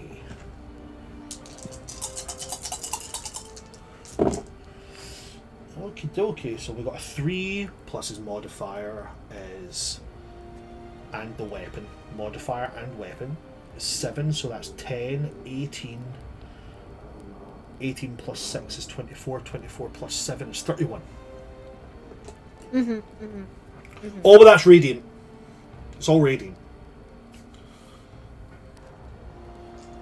So he blitzes that down on you, and then he's going to turn and he's going to take his second attack. And so as he's cleaved down on you, what he does is he follows the cleave up and round, letting go of the axe so that it swings up like a pendulum, catches it on the other side, brings it round, and just brings it right down towards you, Arya. He's going to roll again. That description's really cool. He's low-key really cool. Yeah. Arya, on you it's distinctly less. That's going to be a 15. Does not hit, thank God. Does not hit. So as it brings it down on you, and you sidestep out the way, as it hits into the ground, it kind of looks at that, then looks at you, and is going to be like, "Oh, I missed. I wonder what you're going to do now." And as he's used his bonus action to activate his rage, he can't use his other thing. So that's going to be the end of his turn, at which point we're going to go to Reverie with Arya on deck. Dancer, let it out. I have something really funny I could do. Or I have something that would actually be fighting. Follow your bliss. Right, okay. I'm gonna cast Banishment. Oh, of course. Of course.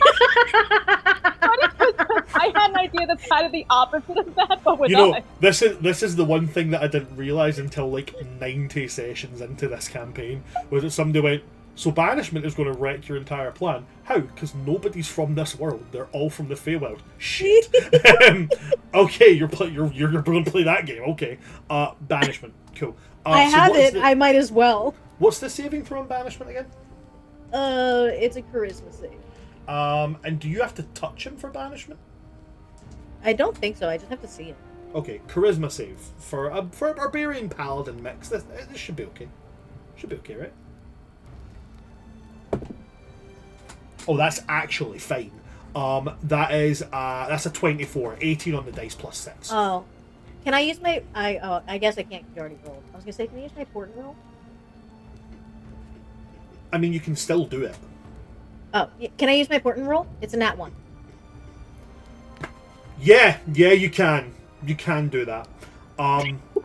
You point it towards him, and as he kind of turns to look at you, you cast banishment, and he dissipates. He's not here Remembering anymore. grinning and going, bye-bye. I love you. We don't have time today. We really don't. That's not wrong. Continuing your way forwards, then I suppose after that combat ends, Yeah. unceremoniously. It's funny because I was just gonna dimension Dora to like dip out of here. That worked even better.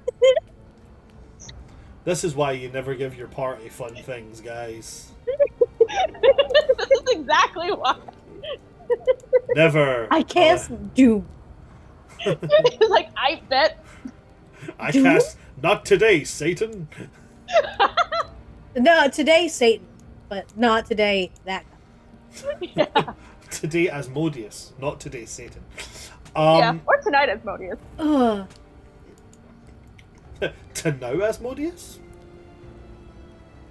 Okay. His maul was kind of cool. I would have liked to take it. But It's a sun axe.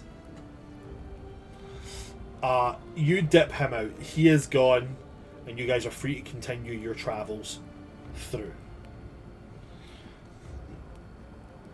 Making your way towards the heart of this place, the centre of the town of Brightcliff. Continue to move here. The fire started to spread, and some of the people who are maybe making their way to the main gates to evacuate have had to run back this way. You see no soldiers. If this is an attack, it seems to be like a... It doesn't seem to be like a militia or a military attacking. But you can hear sounds of battle. It's like... Well, no, that's not accurate to say sounds of battle. You can hear the sounds of slaughter. You can hear the sound of bowstrings being plucked, the sound of quick stabs, and you can hear the sound of, walls being shattered. To the west, you can hear a group of people you can hear them yelling and saying, this way, they're talking about, if we go this way, we can get to the western gate, we can escape. And on the eastern side, you can hear more combat. It seems to be less slaughter and more actually trading blows. Or you can keep moving to the centre of town towards this building which has the access into the tunnels which can lead you to the vault. What would you like to do?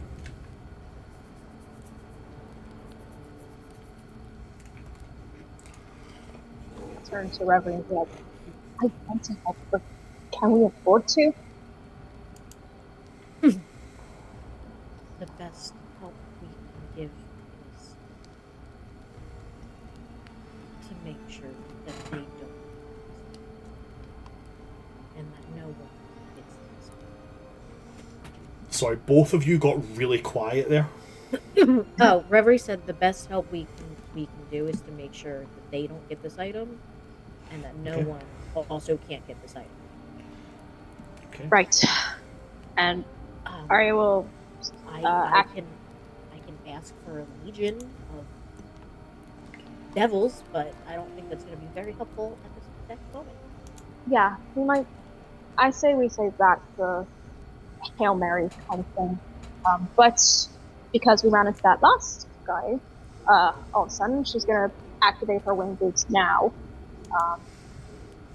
and just kind of like make sure she's got her like bow blade, not out necessarily, but like ready in hand, so she doesn't have to like take time to draw it just in case.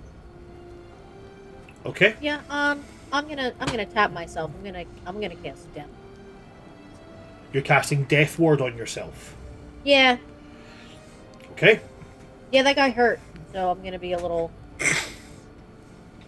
cautious though. Yeah, pat her shoulder and cast guidance too.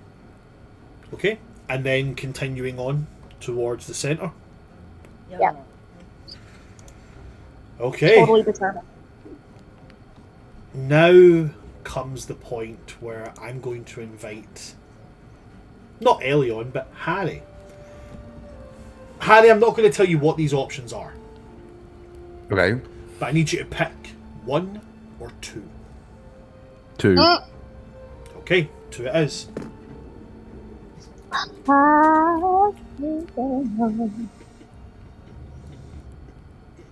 You continue to move forward towards the centre of town.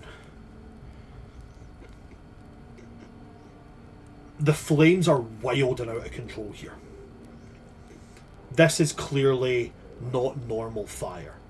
It's almost like, you guys will understand what I'm talking about when I say like Greek fire.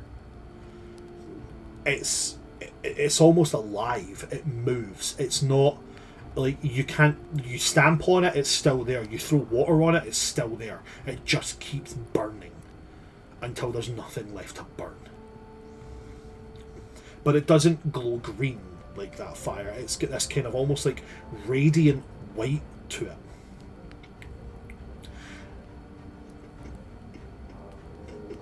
Eventually you're going to reach the main building in the centre of town. A tall, almost artistic looking building. It's almost like a lighthouse in the centre. Because you know this is like it's a coastal town. And when you reach this tall lighthouse topped building, the main doors to it are wide open. Evidently whoever has been here left in a hurry to try and evacuate. As that happens, from the front gates you hear the sound of heavy machinery, wood and some form of metal. You hear that kind of like heavy creaking as something kind of like as something gives, and you hear it's like a whistle as something arcs over, and you see another one of these thin glass membranes arcing over the town. And you see it sail back towards the Suncrest family manor, and it crashes right into the ceiling of it.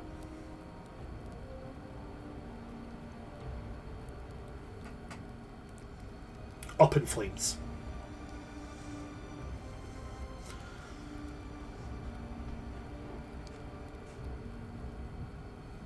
What would you guys like to do?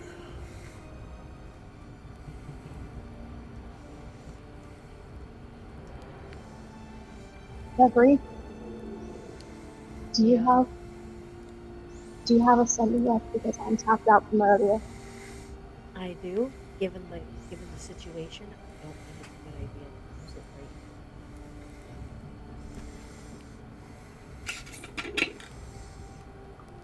Ari just squeezes her eyes shut and puts a hand on her brooch and tries to take deep breaths and just prays and hopes that her aunt wasn't still in the middle of packing when she got out. That the attendants and the valets and everyone left, and that she did not just lose the person she loved most in the world, and just nods to it. With a look that you don't see Arya angry very often, but there is like a focused kind of determination and still hope, but it's hope tempered with rage in her eyes. Like, let's go. now. Yep. Reverie will. Okay. So you Wait, guys it's go. a door. Are there scratches on it? You've caught on to my trap. No, there's no I- scratches on it. There's no scratches on it. I wouldn't fuck you over with that as well. Could you imagine? Although, would be like, "Are you gay?" Although, could you imagine, like, you know, you notice the scratches on some doors, but no one is walking towards you, weapon drawn. What do you choose? Like, Yeah, fight no one or seriously. go in the crooked house. Like, which one is it? No, this is Probably no. at that- It's very, you know, you do your due diligence. There are no scratches on this door. But that does bring a question. Do we hear anything else coming from there, or see any kind of signs of like fuckery? Very, there? very good question, Arya. Make me a perception check as you look inside this lighthouse. Okay, perception, good luck, on dice. What is with my dice today? I think I'm using a Tupperware as a tray. That's fucking nat 1 + 5. You see some people inside here, but you know they're sleeping. Wait, sleeping? Yeah, they're asleep. They're Permanently. resting. They're so tired. Oh, I thought you meant like my brain was like thinking actually asleep during like not like sleep, like permanent sleep. They're sleeping. They're resting in pieces. Okay, That Just man to is clarify, dead. you- He's so tired. you mean like Okay, so you mean they're dead? Okay. From your perception, Arya, they are sleeping. Okay, either they're sleeping or they're permanently sleeping, and given that Eladrin typically don't sleep, unless they're all ASMR like me. Reverie, you look where Arya's gesturing to, and these people are most definitely dead. They have been straight up murdered. Right. Okay. I could potentially ask Asmodeus to like drop a portal that people can run into. I don't. That's up to you, but my concern is whoever did this to them still here, or did they move on to other places? I guess we'll find out. Yeah. I'm gonna go invisible real quick and just hope that it's not the guy who can sense people who are invisible. So Let's you're go. using your invisibility? Yep. So I've got my wing boots and I've got my ability for now, which I I'm know. not. Okay. You make your way inside, and as you do, you know, all this really has is this big spiral staircase leading up to the lighthouse area. But Mhm. as you look up, you can see right to the top of this thing. There's nobody up there. But this is where apparently the entrance to this vault is. But there's nobody up there. There's no other doors.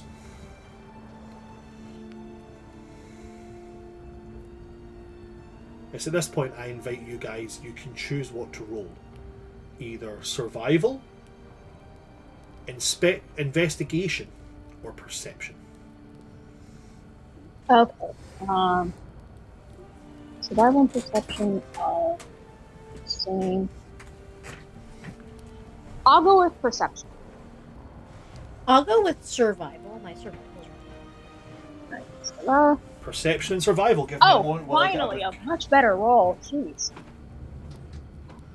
I need a book. Well, no, never use a Tupperware as a dice tray again, especially when it's like concave like this.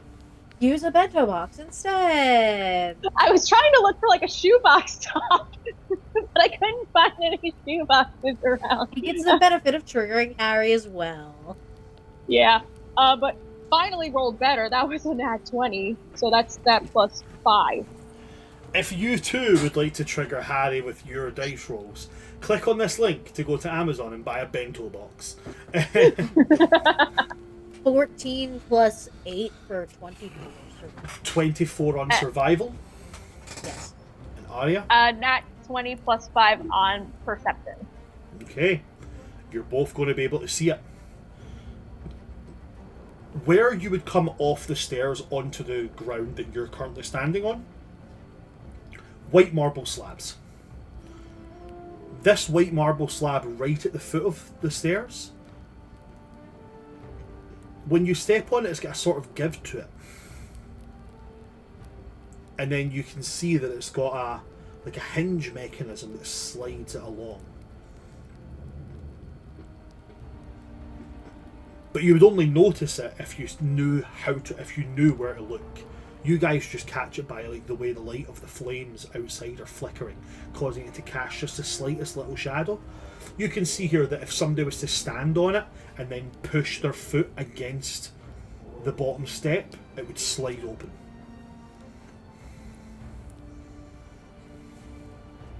Shall we? Let's go. You guys do this. Push with your foot, slide it open, and it reveals a continuation of the staircase into the bowels of this lighthouse. How dark is it in there? It's dark. Fuck. Why is it always gotta be the dark?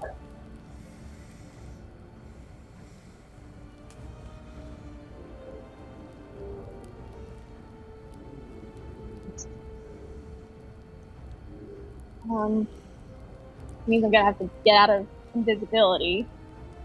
I'm gonna cast a light cantrip. Okay.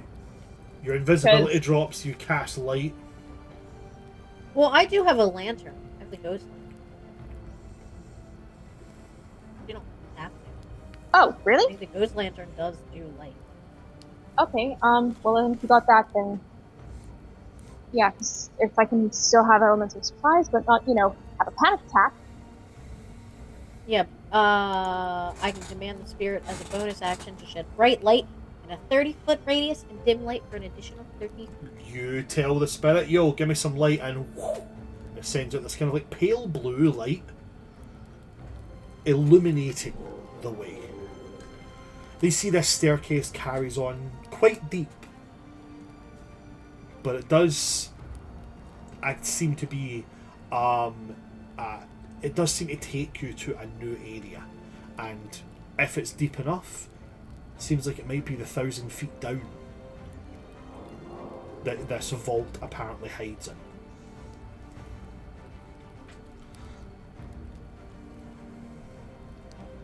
Are you gonna follow? Yeah. Okay. You guys begin to go down the staircase. And we're going to jump back to Elion and to Kesselis.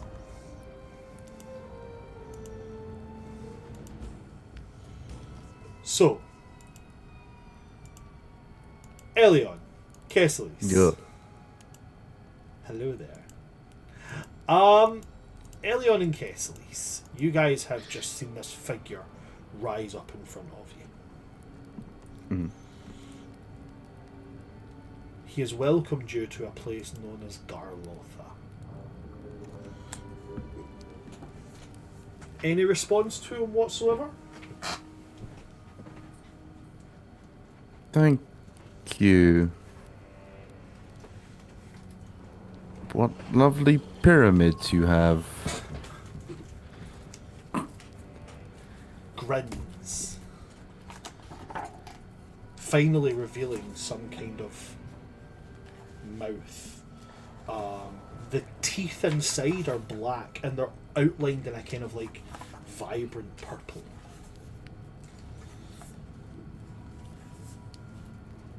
And they smile, look and look towards you, and it's like their eyes don't rotate. It's done it again. I do not know what keeps happening. I am so sorry. I do not know what this fuckery is. I'm so sorry. I don't know. I don't know how to get rid of this thing until it just goes away by itself.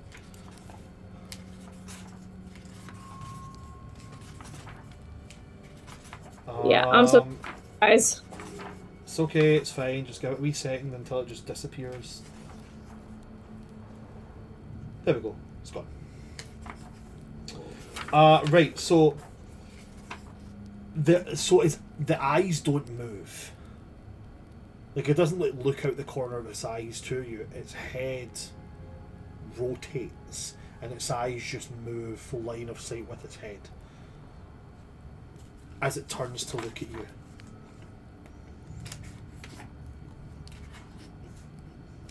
And it says, "Do you come to follow the last dreamer?"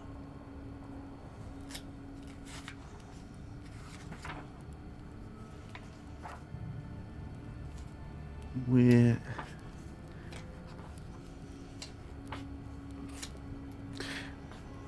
looking for someone, so possibly.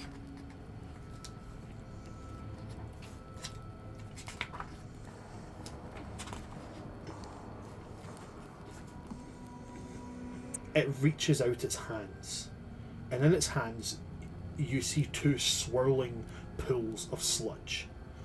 And from these two pools there raises two glass orbs.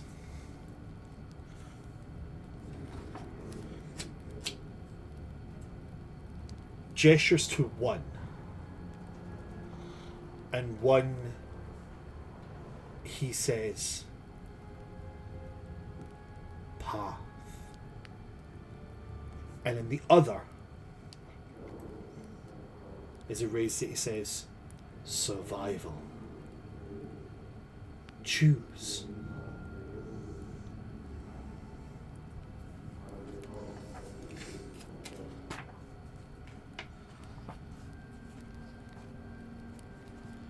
I think I'm going to quickly gauge Kessley's reaction.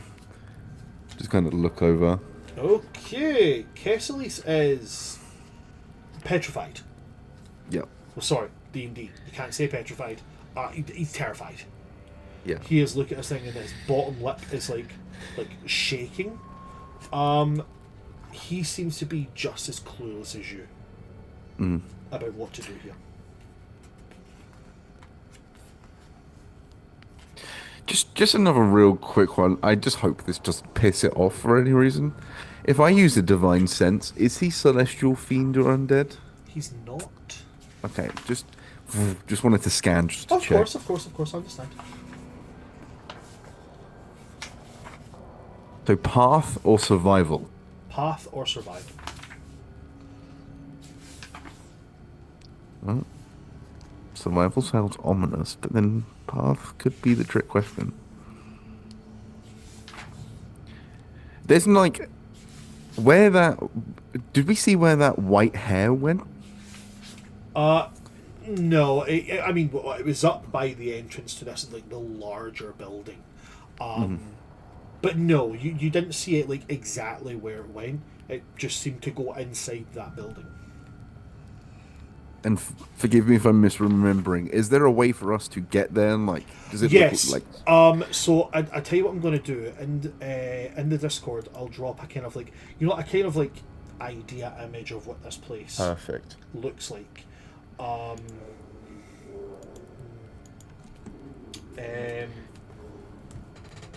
Because I don't know how I would describe it except by Yeah, it's quite like quoting a something that I vast don't- thing. Yeah, I don't know how I would describe it apart from quoting something that I don't think you're familiar with the media of it to completely understand it.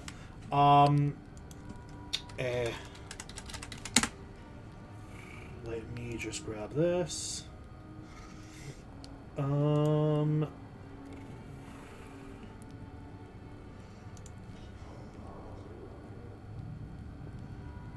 So I'm just trying to find an appropriate image.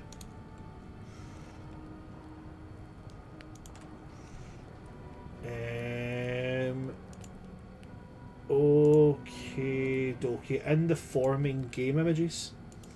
So this is the kind of main building Right. and the kind of general idea of what the cityscape looks like Mm-hmm. is this. So on the second picture that I've put in, you'll see that a lot of the buildings Understood. have almost like little walls and wraparounds around them, and they're all connected by either like bridges or something like that. Mm-hmm. That there. But instead of like lava running through it, it's just streets. Okay. But that's very much the kind of idea, like floating platforms, which just happen to be kind of near enough to each other. They act like steps, but the ones that lead towards the stairs going up towards this main building, you have to go like wrap around like a whole bunch of these buildings in order to get to then go up them. See, we were looking to head that way.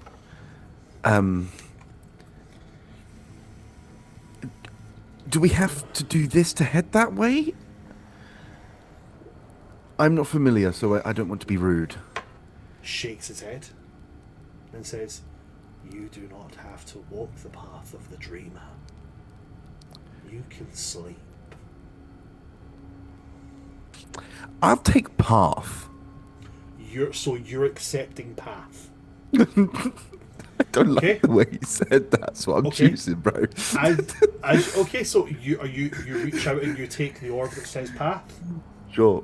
Okay, and as you do that, your mind is suddenly filled with images of particular buildings, streets, wraparounds, the correct path to take. And the last image you see is that streak of white hair, Saren, standing inside this building at some kind of altar, frantically scribbling and making like etchings and stuff of whatever this place is. But as you take this, you also feel something inside you, as if you're marked. Okay. And then this being, whoever they are, they smile, take a step back, and they start to sink into the ground as they say, "The hunt begins." Oh shit. Okay. Okay. And somewhere in the echoes of this giant, horrific, eldritch city, you hear the maddening wail of several souls, as if some kind of pack of hounds has been released. We're playing COD Zombies? I don't want the dog round, bro. Okay. Fetch me their souls, our city. Okay. Well, I know the way to go now. I assume. Yeah, you know the way to go. Sure. I'm just gonna start going. We'll deal with whatever happens, I suppose. Okay. You take off. Following the map that you have in your mind, you're able to easily maneuver around the first kind of lot, sliding down the side of the kind of pyramid that you've came out on, landing on the little wraparound, making your way round to where what forms like a crosswalk. You go over this, and then you go through the bowels of one of these buildings, notably running into no resistance as you take this path that's in your mind. Okay. I now need your choice. Are you being stealthy or are you being fast?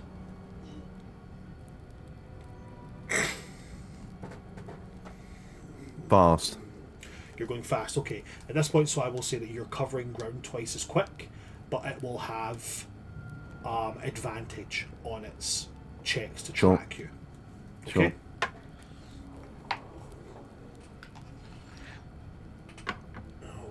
If you will allow me as well, Yes? very quickly, I'm going to. Unfortunately, I think I'm going to have to drop the protection to do this. I assume this is from. I didn't see I now have access to some Grim Hollow stuff. Very cool. Yeah? Just in case, while we're booking it and I'm kind of keeping Kessler's to keep up, I'm gonna while I'm literally grabbing his hand and pulling him along, I'm gonna switch the spell on him from protect from evil and good to neutralize aura, Okay. which says for the next hour he physically cannot be perceived by Fey, fiends, celestials, and undead. Okay. It ends early if he. It ends early like invisibility. If he makes an attack roll, deals damage. But Fey, fiends, celestials, and undead just do not notice him at all. Okay.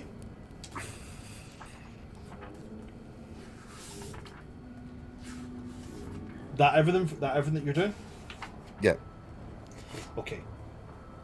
As you come out the other side of this other building, you can now see kind of like how you can now see closer to where you are, and you can see kind of like the main or not the main center, but the main center of this particular area of this expanding, ever stretching place that you're in, and you can see beneath you a lot of these walkways and such lead directly into some massive maw. Teeth constantly not biting and chewing, but just like kind of like just like almost flexing. Mm-hmm. And you could also start to see there are creatures here, and I mean, they're mostly small, kind of like, almost like kobold-like impish little things that kind of skitter around, disappear, babbling in weird, inconsistent tongues. But then that feeling of being watched comes on you again, or being perceived more like. And I need you to make me a perception check. That's an active perception check. I have advantage because of the shield. That's the same number. 12. 12. Okay. On a 12, you notice what it is that is perceiving you. A creature made of maddening, shifting shards of deep obsidian stone. Its form remains consistent, but the surface of it consistently shifts. Mm-hmm. It has a deep, gaping mouth with a purple light coming from inside it, two eyes which glow with the same purple light, and it moves on all fours. There's also these tendrils that come off its body, giving it a very incorporeal appearance. And you, Dope. through some internal awareness, become aware this is the thing that's hunting you. It's down on the streets below you, and as it looks up, and it's like it doesn't turn and look at you, its head just rotates 180 and goes upside down and looks up, and then its body starts to run, but as its body runs, its head, almost like gyroscopic, like a chicken, never leaves you. That is gross and awesome. Okay. We're running, bro. Unless Kessler's wants to do anything else, we're just... I don't know how strong that thing is. Kessler's will do what you say. Okay. I am advocating for just I want to at least see how fast it is, so I'm going to try and keep distance. It seems to move at a relatively decent pace. It seems, from how it bounds off, it seems to be faster than you, but not massively faster. Okay. It's not like moving like a monk or a tabaxi or anything like that. Yeah.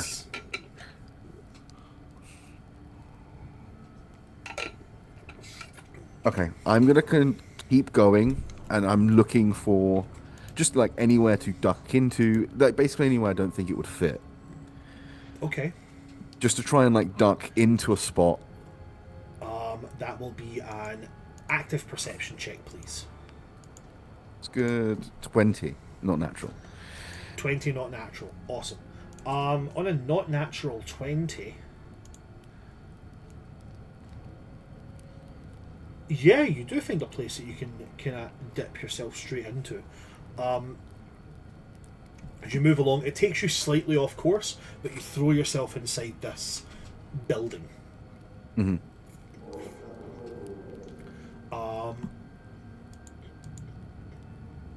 It takes you kind of like, just a little bit off your path. There doesn't seem to be any other form of exit.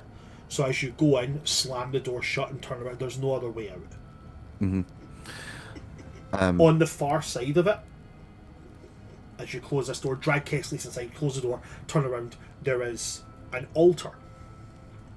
Right. With a tapestry hanging behind it. The tapestry is made of what appears to be flayed faces. Mm-hmm. That still talk. Constantly whispering, maddening nothings. I am keeping Kesselly's face forward at me so he doesn't turn around. We are here for Sorin, right? He will nod. Yep. You must find Sorin. Surely we have to find Sorin. That thing will find us. You're not suggesting we split up. I am running the other way. You will find Sorin. And okay, so I'm following you so far. Now give me this one, genius. What do I do when I find him? I do not know how strong that thing is. I do not know where we are. You don't know how strong it is, so you think fighting it alone is smarter than It fighting two is against coming one. for me, not you. Oh, okay, fine. So we outrun it, or we outsmart it, or we fight it and we kill it. You can't just keep passing me off as not able to do anything. There comes a point where you have to let me fight. I'm not trying to pass you off. I'm not trying to pass you off. If we fight that, and we die here, everyone is fucked. And if Everyone. And if we fight it and we win, what then? This entire thing is just a big bunch of what ifs. I'm very, very happy to gamble with my own life. I've been doing it a lot. And I'm happy to gamble with mine, so it's a good thing we're both I am crazy not here. happy to gamble with yours. And I'm not happy to gamble with yours, so we appear to be at an impasse.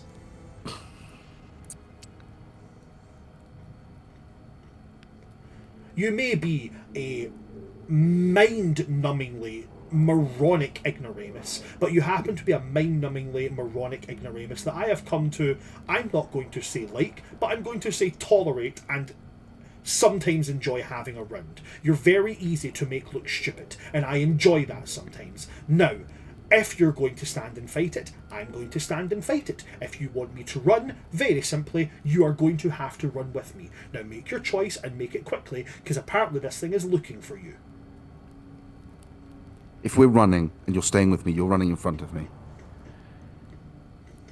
Fine. But if you try and do the, yeah, you run, go, I'm right behind you, and as soon as I step out that door, you close the door behind me, I swear, by every single god that I can ever acknowledge, I will run into that thing myself.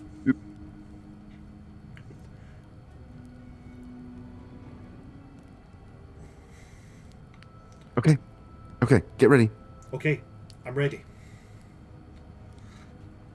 I will Go. push And him out the door. He opens the door, and he starts sprinting out. Sure. I'm with him. Okay, cool. You guys stick together, bounding across the last little stretch. Now you kind of, he's in front, but you're kind of shouting to him like left, right, up these stairs. Like you know, you're keeping them right and where to go. You can hear the thing, like you know that's it. It sounds like a cross between like a pack of dogs howling and a group of babies crying. Awesome. So you can definitely hear it. But you eventually get to a point where you have those, like, you know, floating platforms which will take you up to the bottom of the stairs, which will take you into that main building that I was discussing. At this point, I'm going to need an acrobatics check from you and from Kesselys. Sure. And that is to see if you can get up and over these things. That's a 19 from me. That's a 19 from you. Oh, whoa! That was dangerous. Okie dokie, it's a good thing that I have that portent roll because I was hoping to save it for a fight with an enemy, but I'm going to have to use it for Kesselys because that's a nat 1. So I'm going to use the portent roll I've got saved, which is a 13, giving Kesselys a total of 15, which is a meets it, beats it. Yeah. So that's my portent roll gone. Let me just note that down that I have used that portent roll. Where's my pen? There's my pen there. Used 13 portent. Awesome. So you and Kesselys both make the jump, land on that first platform, and then it's like a, okay, cool. We keep doing that, and you jump, and every now and again you jump, and Kesselys will grab on, slip, grab on with both hands, and kind of scrabble himself up before, you know, wash, lather, repeat, all the way back up, and you get to the bottom of those stairs. Now it's like you've seen the picture I've sent, and it's like those really steep, damn near vertical stairs. So it's almost like clambering up each step as you get up to the top of it. And this thing, as you get to the top, this thing is at the bottom of the steps, and it doesn't seem to have any issue, just kind of like up. And Kesselys just kind of like grabs you and is like, come on, move. And he starts like almost like running in front, half running, half dragging you to make sure you don't do any, oh, I'm going to stand here and I'm going to fight it, to hold it off kind of thing. He's like, no, we ain't doing heroic sacrifices today, motherfucker. And as he does, he kind of drags it, he crosses past the threshold, drags you back and then turns around to look. Like, stops running. And as he does, this thing bounds up and stops inches from him. And doesn't move. And he's looking at it and just like, okay, I'm really glad I was right on that suspicion there.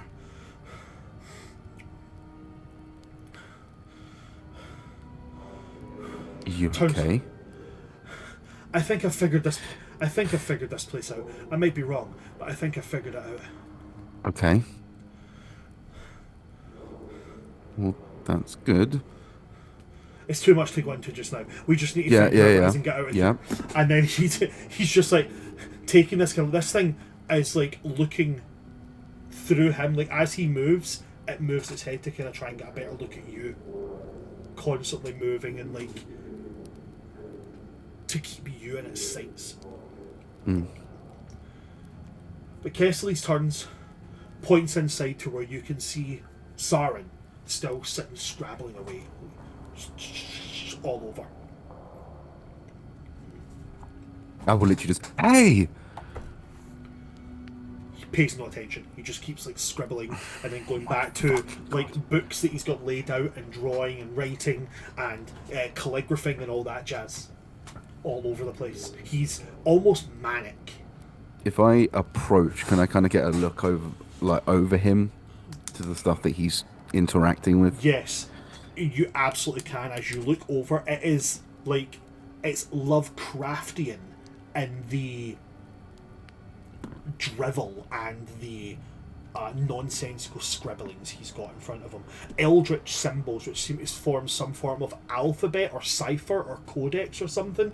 Meanwhile, on other ones, he's got effigies and like charcoal drawings which are like he'll go back to it, finish off a piece of it, move, flip the page, go to another, finish a piece of that one, flip back to the other one, then finish off another piece, and then he'll go to like writing down another piece of the cipher, then he'll go over to a wall, put a bit of parchment up on it and etch it with like a bit of charcoal, bring it over, look at it, go back to... He is like an ADHD person flitting between the 17 different things they've got on their desk. Mm-hmm. And from, if I could even begin to, does he look like possessed, entranced, charmed? The closest thing I would say is he looks entranced. I'm not going to make you roll that one. It's fairly evident by his behaviour. He doesn't seem possessed. There's none of this kind of physical signs of that. It's very difficult to charm an Eladrin, so that's probably also written out as well. It seems, if anything, he's more entranced, but in like a self-done kind of way. Like he's so enthralled in the work that he's almost entranced by it. I'm literally just going to grab him and spin him. Okay. To face me. You grab him, spin him to face you, and as he looks at you, there's a couple of key differences you can note about his countenance. Number one, his eyes are sunken in, like a person who's been awake for days. Mm-hmm. They've also got these cracks about them. And in these cracks is this weird black ichor. Right. You've heard the story about like how Arya's father, when he said he wanted to go and study magic, he wanted to go and study in the winter courts, Arya's father cut his horns off. Mm-hmm. The tips of his horns, or the nubs of where they were cut off, also now leak this black ichor. Mm-hmm.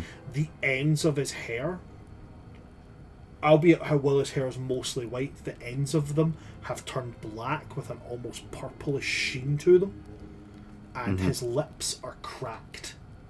And again, with this kind of like black ichor beneath them. Even as you spin him to face you, he is almost silently mumbling. Consistently. Doesn't blink.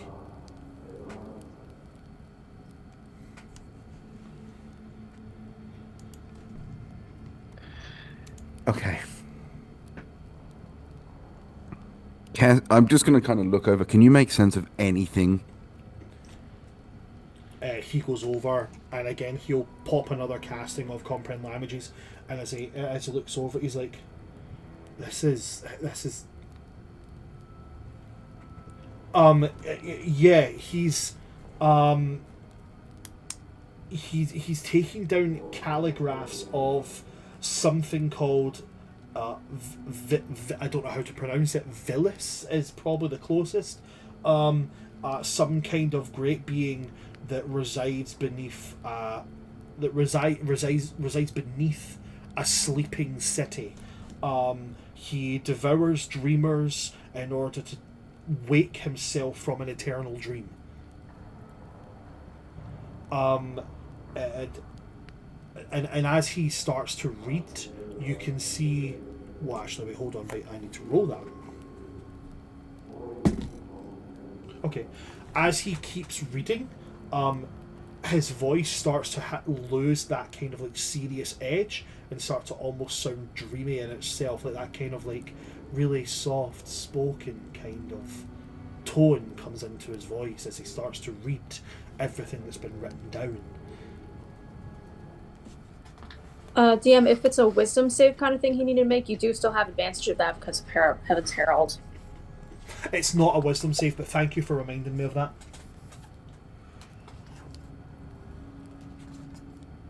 Okay.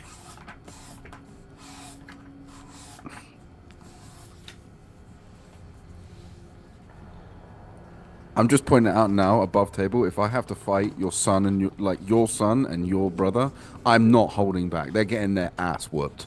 As long as you bring them back alive, kick their ass as much as you need to. My poor brother. If I have to fight them because I've pissed off some Dream Cthulhu Eldritch Lovecraft god, whatever. I think It would just be another notch in a long line of people Eliana's pissed off. Yeah, That's true. Yeah. it is a skill set. Yeah. It's a syndrome. I think this is the first time we've encountered a place in this campaign that I don't think Ari would actually want to explore. This is too much even for her.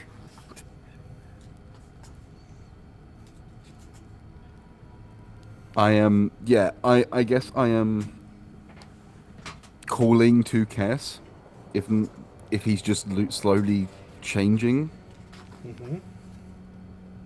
and trying to just kind of get his attention just to see if he will turn and look at me.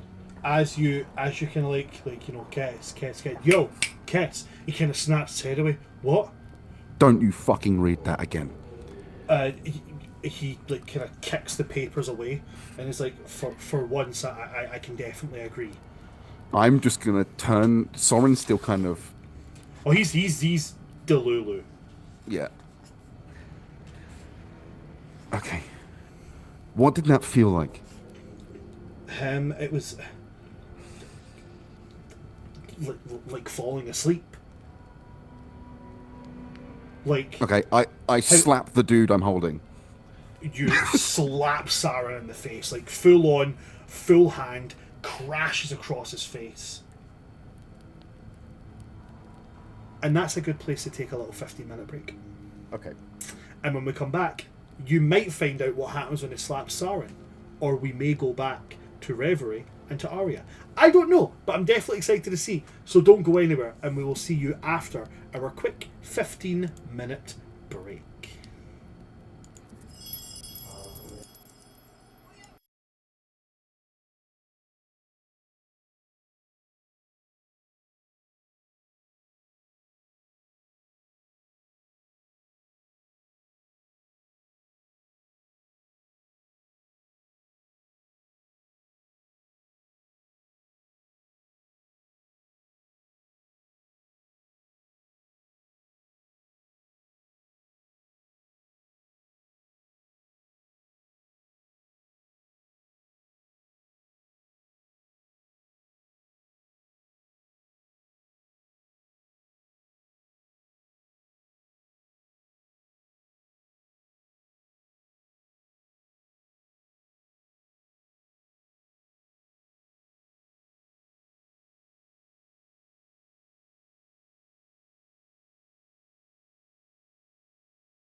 Hello there, folks. Welcome back to part 2. Please do forgive us for the little bit of lateness. We were talking about Avatar. If you haven't seen it, go see it. It's fucking tremendous.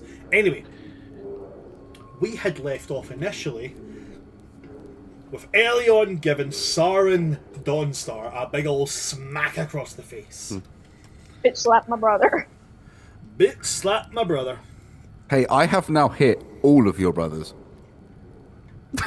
I don't think you hit Maltharion. You didn't hit Maltharion. No, he's hit Maltharion. Oh yeah, he did when he was like the fair. Yeah. He's hit Maltharion. He's hit Arteranon. Oh wait, actually wait. I don't think we can count Arteranon because he let you hit him. Doesn't matter, I still hit him. That's true. Nah, man, nah, I ain't giving you that. No, he let you hit him. Nah. I know what I'm He doing. definitely Regroup. hit Evanon. Which is well deserved. Yeah, no, I I hit even Heaven hit on a Evanon. lot. It's like, welcome to the Mount Rushmore of the greatest summer Eladrin to ever live. We have, of course, Maltharion, and then Arteranon, and Elion, and of course, in the number 4 spot, Evanon, we have me, and everybody just dogpailing on this motherfucker. Yeah. Ari didn't bitch slap him, but she did drop an anvil on him. I was watching this video and it was like, you know, here's the Mount Rushmore of Earth's Green Lanterns. We have Hal Jordan, Jon Stewart, Kyle Rayner, and then it's like, and Guy Gardner. I was like, no man, fucking turn round, get out of here, like walk away. Right, sorry. I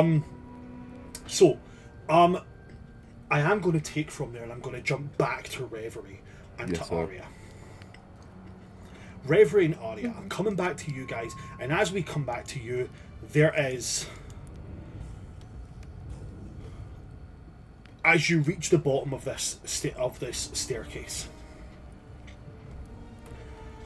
surrounding this place there are effigies of dragons, golden statues holding braziers.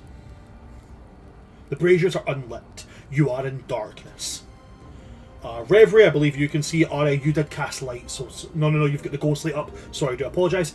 You've got the lantern, so you can see. Yeah, that's absolutely fine. Across if you look where these braziers are lining up, they lead towards like a long bridge, which goes across a chasm underground. Looking down into this chasm, probably something like a good 700 feet down, there appears to be a glinting light, faint in the belly of darkness beneath you.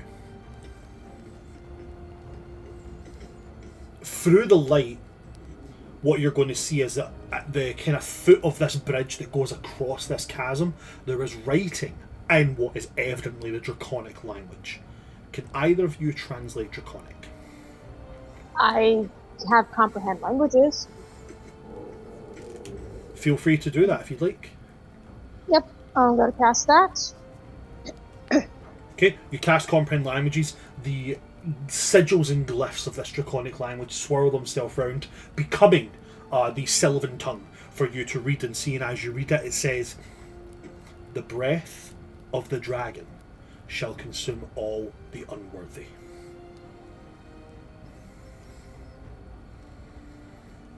Oh, give that to Reverie. Okay. Then just, I guess, hope we're worthy. Yeah. Love how it doesn't, give specifics about what denotes worthiness or not, or where said dragon is. I guess they always have to be so vague.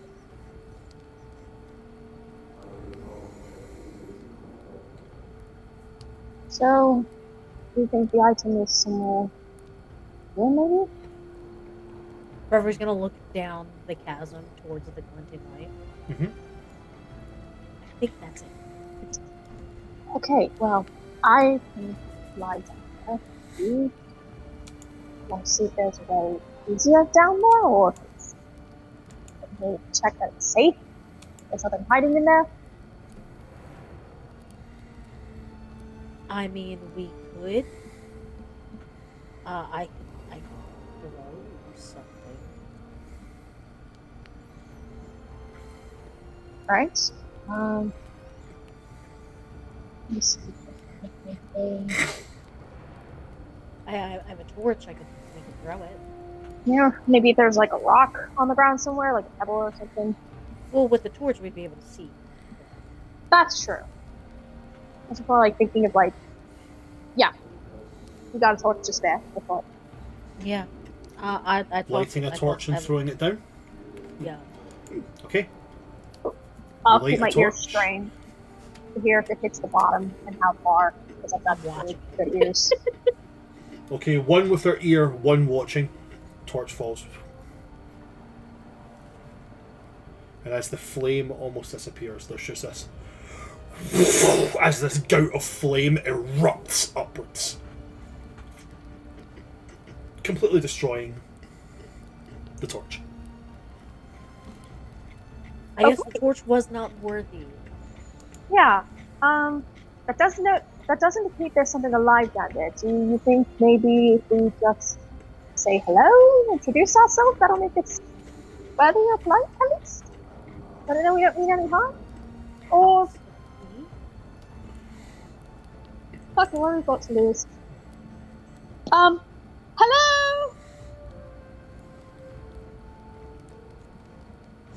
You shout hello down the chasm. Hello, hello, hello, hello, hello. And there's silence. No answer. But then you start to hear the sound of like armoured boots from the other end of the bridge.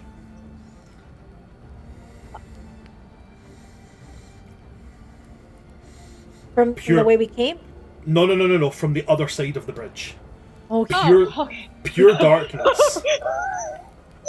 Pure darkness? Pure darkness.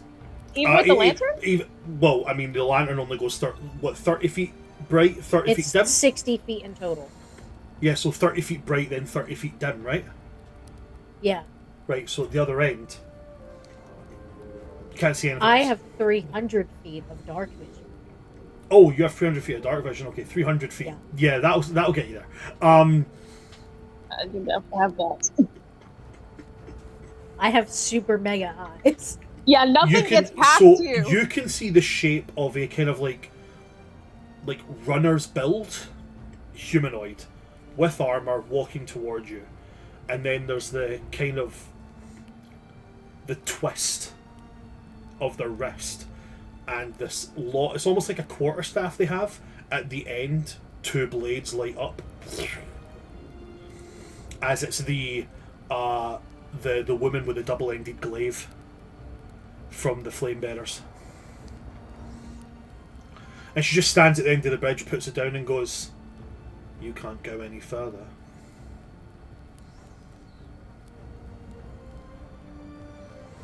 I mean, I could. You could certainly try.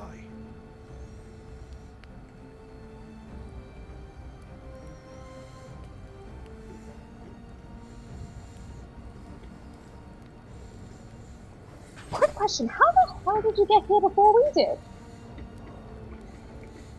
Oh, you were the... She smiles, then says, "I'm persuasive."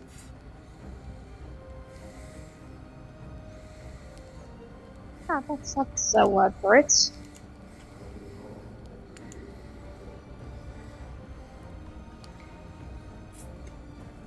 You can choose. You can turn around, leave, potentially live another day. Or you can die here. It really makes no difference to me.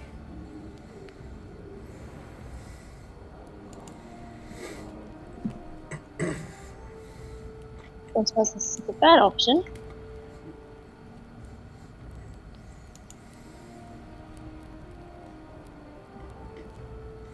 No secret third. I like to be plain and blunt. I appreciate that.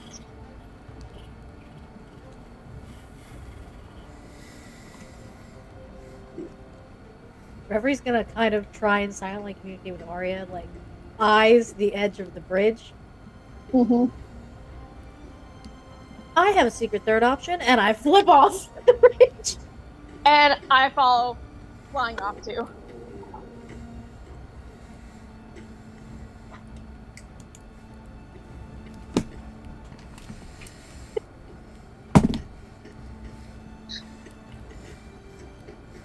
She puts one hand on the edge and just flips off over, twirls the glaive, and then angles her body so she's like nosediving towards you. I've at least got my wing boots. Thank goodness. I have steps of night, so I can also fly. Can she fly? You don't know that. She can definitely fall.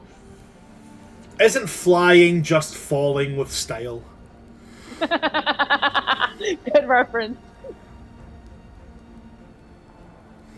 That's up to you guys.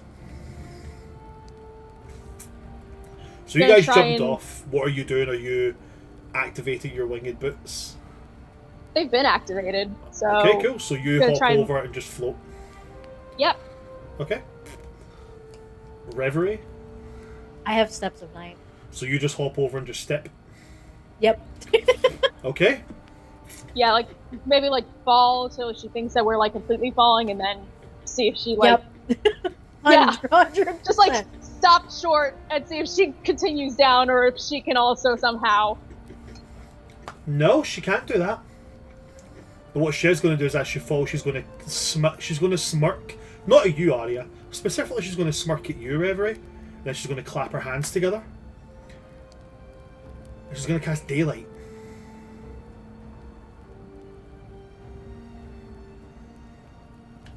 I mean, that's fine. Daylight goes for how like what's the radius? Radius of Daylight is...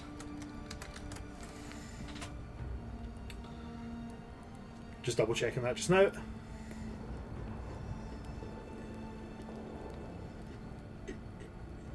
£60 with 60 feet of dim light, so 120 feet.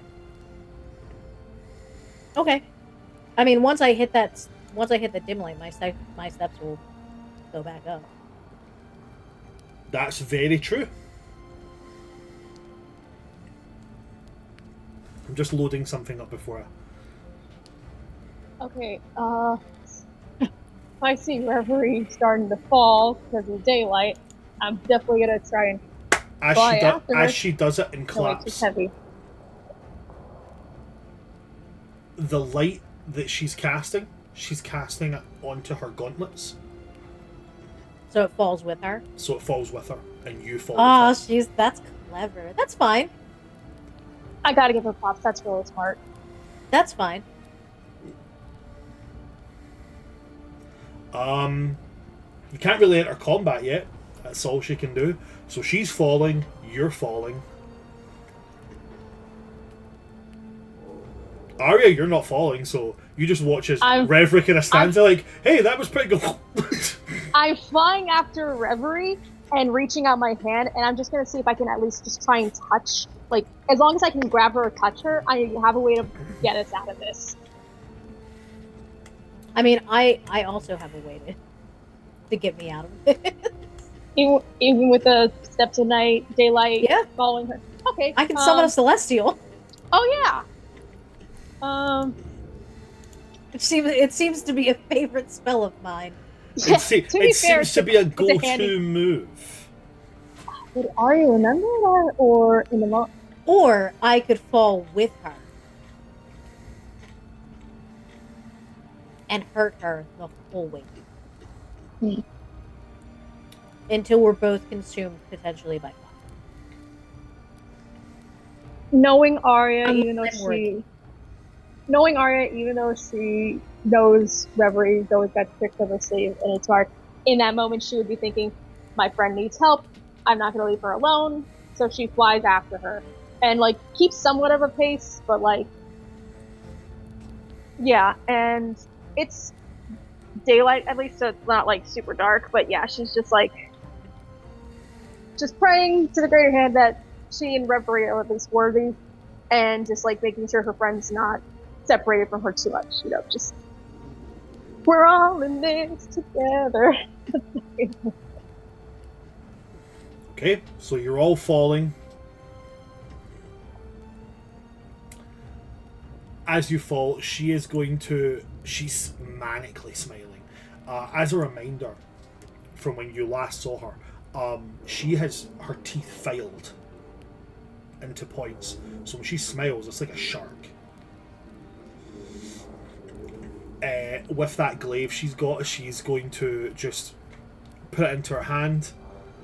She's not going to attack with it, but she's positioning herself. You can make an insight check if you want to. Sure. Oh, it don't matter. Oh, that. Referee's thinking about other things. I rolled a nat Okay. one. That was 7 plus 7, so 14 total. 14 total. She seems oddly calm, oddly at ease about this whole plummeting 700 feet towards the ground.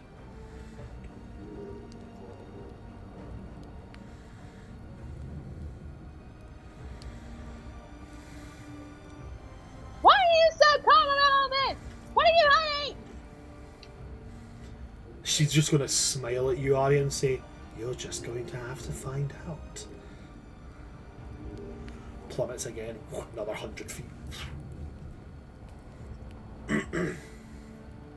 She's definitely got something up her sleeve. She I'm definitely gonna knows something. I'm gonna summon my Celestial at this point because I don't want to take fall damage. Okay, you're summoning your Celestial. Yeah. Okay. You summon your Celestial grabs hold of you, flaps its wings, and you're no longer falling. I'll swoop up to Reveries and the Celestial level when I see she's not falling anymore. It's like, well, this is going interestingly. And at that point, she's just, as you do that, catch, and you're there, she's going to smile even more. And then she's going to remove the gauntlets, drop them, and then from beneath you hear. And then she's going to teleport out the way. And I need you guys to make a dexterity saving throw. Okay. Let's save.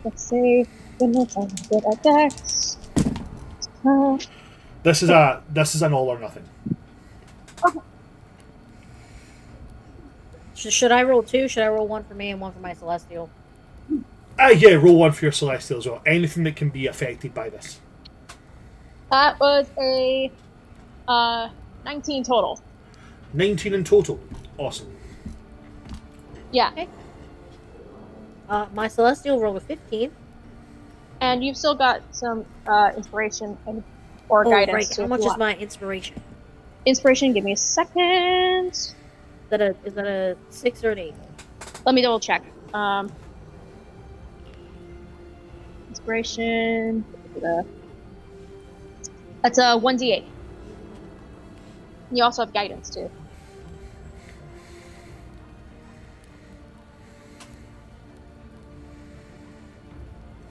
With my inspiration, that is what you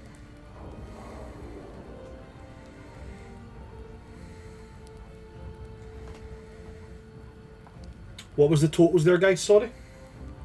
19. 20, and my Celestial did a 15. Okay. What's your Celestial's max HP? Like 40. 40. Okay, cool. But I didn't need him to like survive. The gauntlets are gone, so I can just step again. Okay, cool. I'll roll this damage.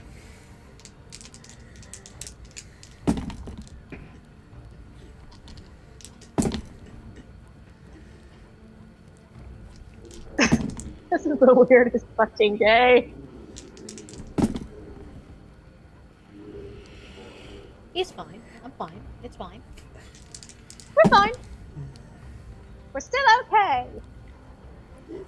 So your Celestial is going to take 71 points of damage. He's dead. Okay.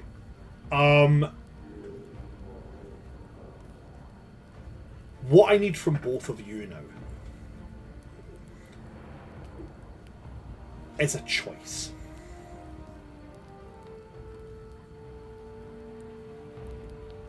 Your choice is very simple.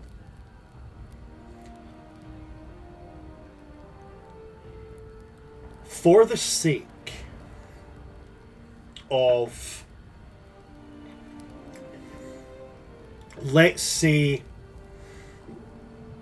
for the sake of your loved ones, for the sake of those up there who are burning and all that jazz, for the sake of Elion and Saren and Kesslis and all those there,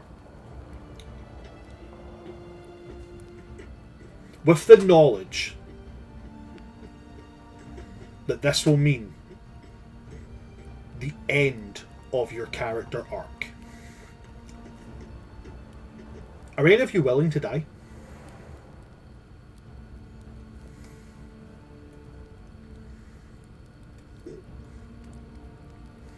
Like forever?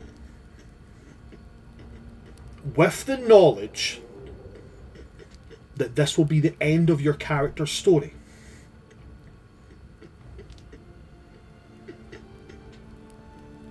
are you willing to die? Are you talking to us, or are you talking to like as the characters? Yes. To be clear, your character story will end. There will be no conclusion. Are you willing to die?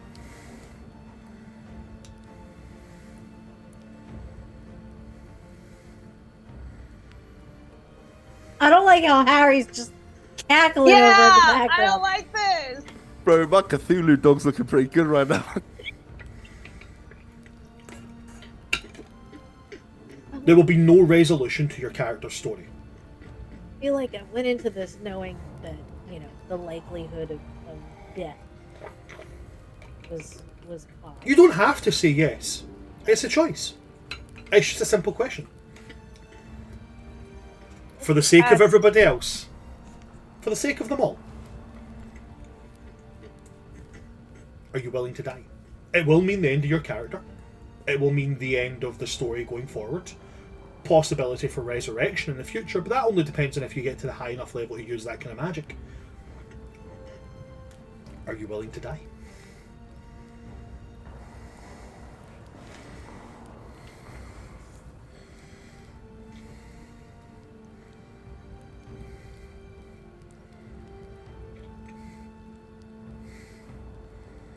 Yeah. Yeah. Okay. Balls of steel. I know Arya, and she I trust Bran. and I trust Bran, and I have to go with what my character would do. You're dead, What's, leave. what's your backup characters?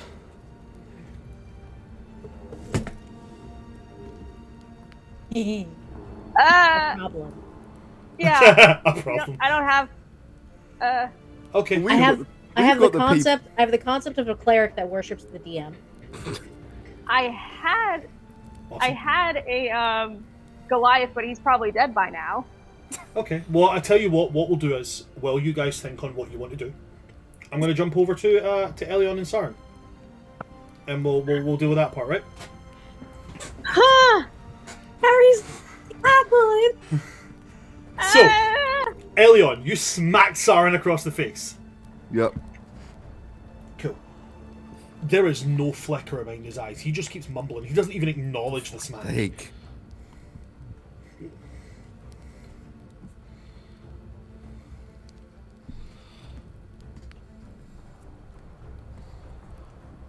I'm going to finish this scene with Saren, conclude what's going to happen there, then I'll come back to you guys. So,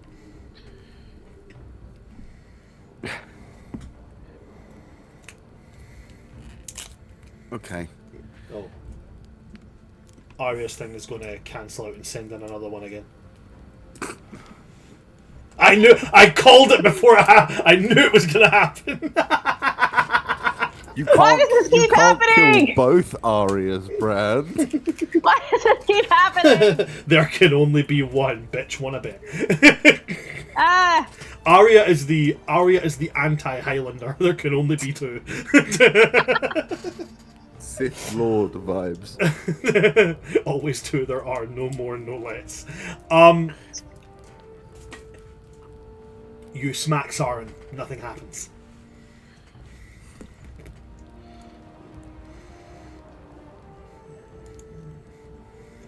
Okay, Tess, can we leave from here, or do we have to find a way out? If we have time, I can start to.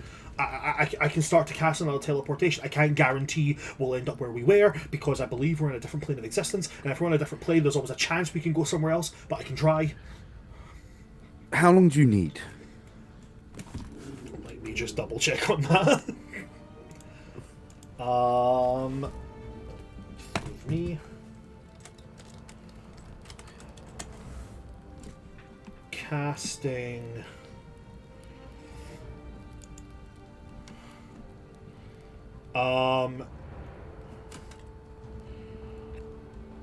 Here we are. Found it. Sorry. He kind of thinks it over a little bit and then looks at you and is like, I can do it confidently in a minute. Sure. I am starting to pick up all of Saren's notes. Okay.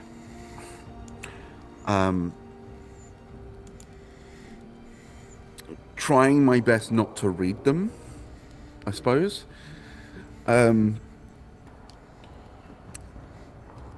Is there anything else of note in the room of this giant obelisk temple thing?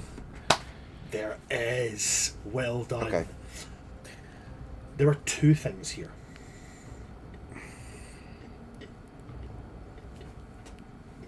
This large statue of this thing, which, to be very fair to you, does look very Cthulhu-esque.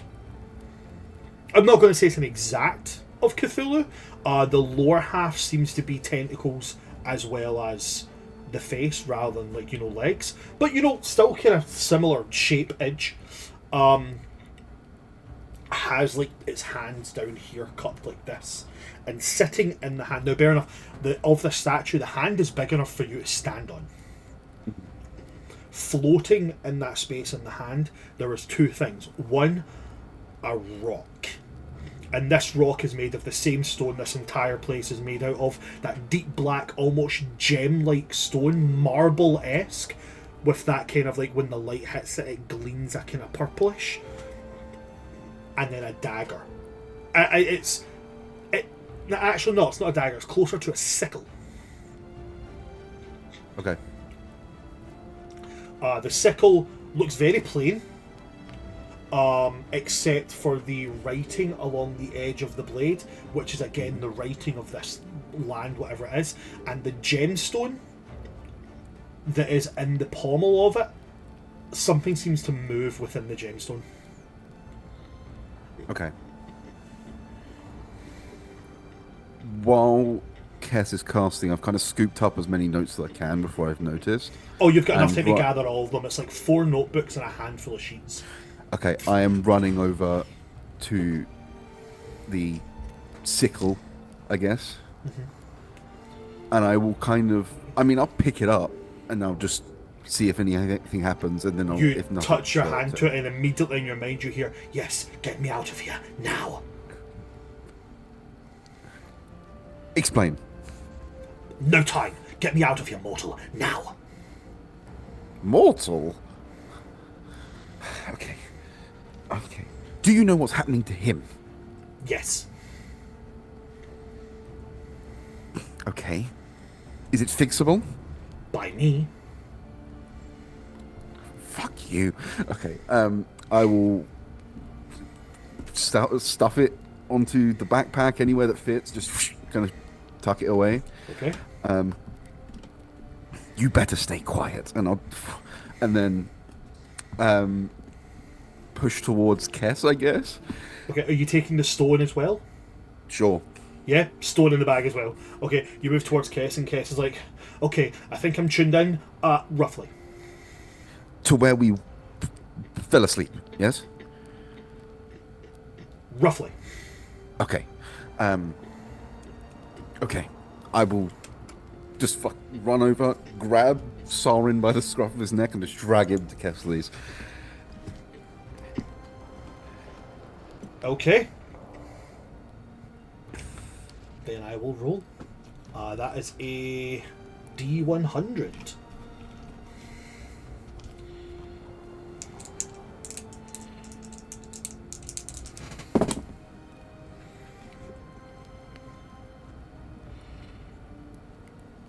Okie dokie. Sarin does the whole thing again. It forms like a snowflake, and he not Sarin, sorry, Kesley's builds a snowflake in his hand, looks at us like, I think, claps his hands. Mm-hmm. And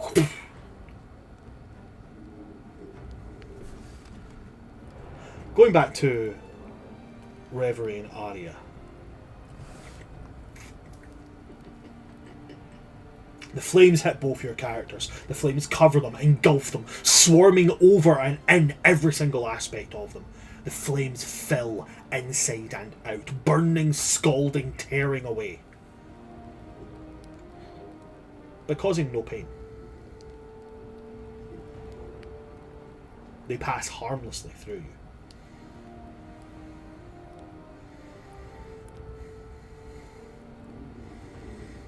I only asked if you'd be willing to die. I didn't say you were going to. And that's why I said yes. And I said I trust. I trust you too, but like you had me for a minute there. What? I'm so I glad. just asked some questions, that's all. Jeez. I'm so glad I went with what Arya would want to do. I did double check my backup characters. Yeah, I have a problem and then a problem. That's my backup. So I had Nanook, but he's probably dead by now because time. Nanook is dead. Nanook is, Yeah, I'm, so I I'm do sorry have a to say concept. that. I do Nanook have is dead. that's fine. I do have a loose concept or something, but yeah. So I glad. have Kiera.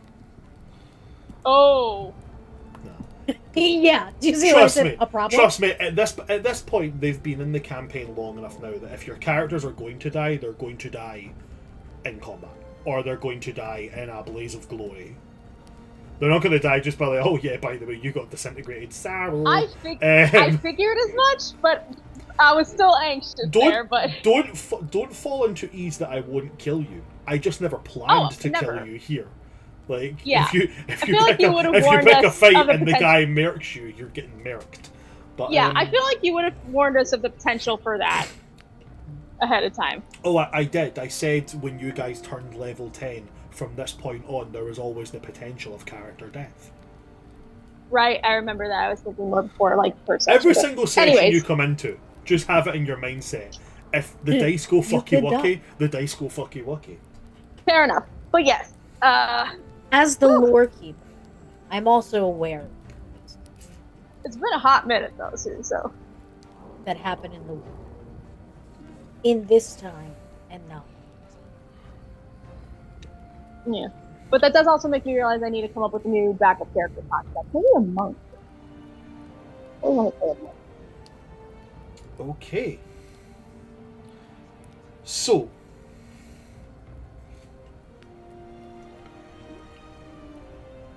as the flames engulf, pass over you, and nothing happens. What do you want to do?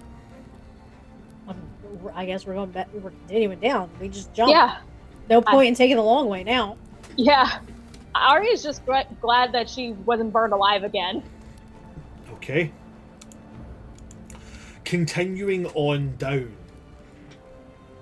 When you get to the bottom, you come across what at one point may have been some form of, I wouldn't say altar, but more like, idol, statue of respect. Some form of draconic effigy. It's long since been destroyed. I'll still quickly craft a little flower. A snapdragon, because I think that would be fun. And I'll put it at the end. Ghost of a Dragon comes up. Oh, I've never heard that one before. I'm kidding. Oh, it's a sassy dragon, yes! Sassy Dragon.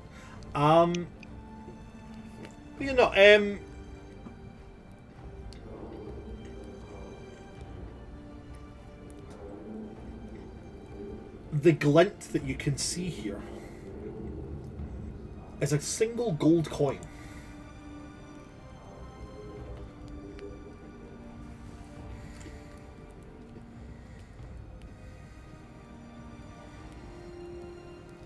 Pick up the single gold coin. I think I have identified.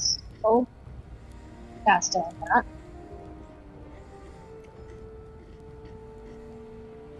If you want to cast Identify, you can. Are you wanting to do that as a ritual, or are you wanting to use the spell slot?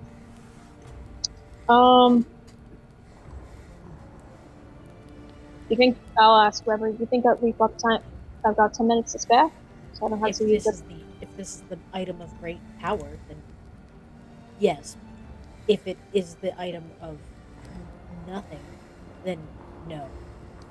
Okay, I'll play it safe, and I'll use my last first level spell slot to cast Identify. Just pluck some strings and focus Okay. until. Sounds like a singing bowl. Okay. You cast Identify on this.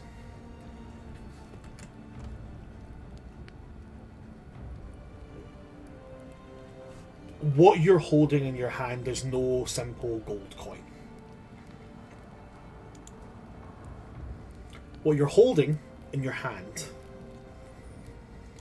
is a coin given as a token of favour. It's a thing that's often given by dragons as a form of like, you have done something for me, now I give you this. It's like an IOU. Now, the type of dragon that gives it, it usually, makes it a bit more powerful. Like your common ones are like, hey, I'm like a little baby dragon, and you got me out of the nest without breaking my wings. Here, have it. And it's usually made from like their scales. What you're holding here is a legendary token.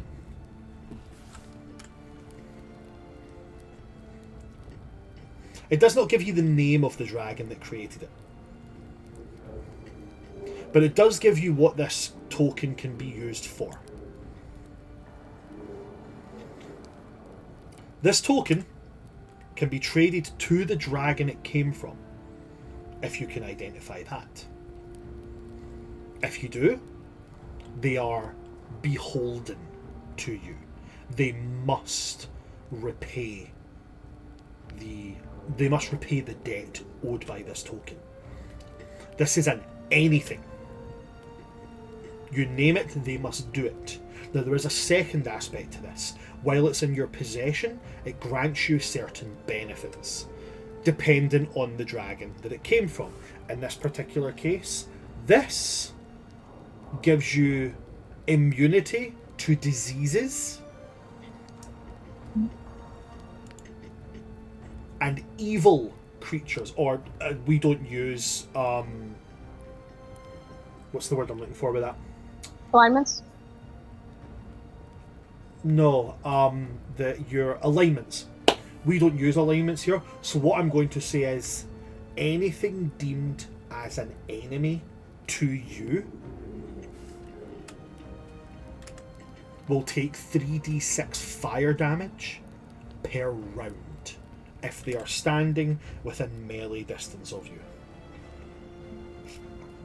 This token has 10 charges and can only be charged while bathed in flame at dawn's first light, whereupon it will regain 1d8 plus 3 charges. On command, you gain the ability to cast Sacred Flame. You can cast Aura of Vitality for 1 charge, Fire Shield for 2 charges, Mass Cure Wounds for 3 charges, Greater Restoration for 5 charges, Heal for 6 charges, or Regenerate for 7 charges. So many cleric spells. Yeah, Or, So the 2 clerics, this is a great Yeah. option. it really is. or you can cast True Resurrection once. The moment it is cast, this coin shatters into sunlight and is lost forever.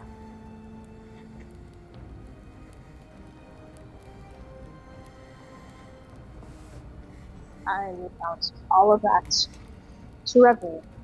You will also understand that whoever is holding this coin, if they are killed, then if they're killed while this is on their person, then the coin immediately uses the True Resurrection feature, targeting them.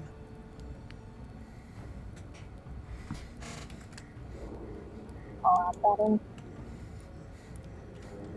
I cannot hear you. Oh, sorry. I said I'll tell that to Reverie as well. So which one of us gets the coin? We are smarter about this stuff, man, but also given that last bit and knowing how hard you are to kill, would it be selfish of me to ask him out? I don't think so. The gold coin, you think maybe it came from, I'm guessing, it's a legendary one. Maybe it came from the gold dragon? I mean, Reverie will kind of hold the coin. It's yours.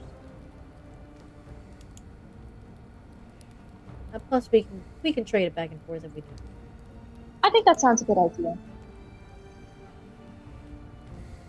And nobody's gonna get within melee distance of you.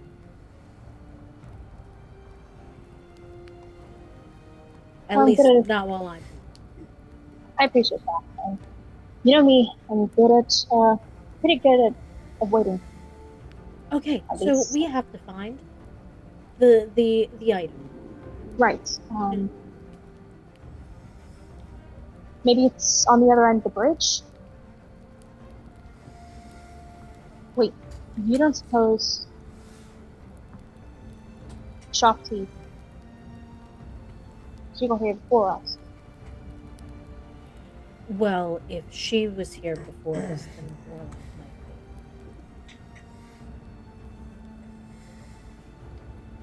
So we need to hustle and muscle.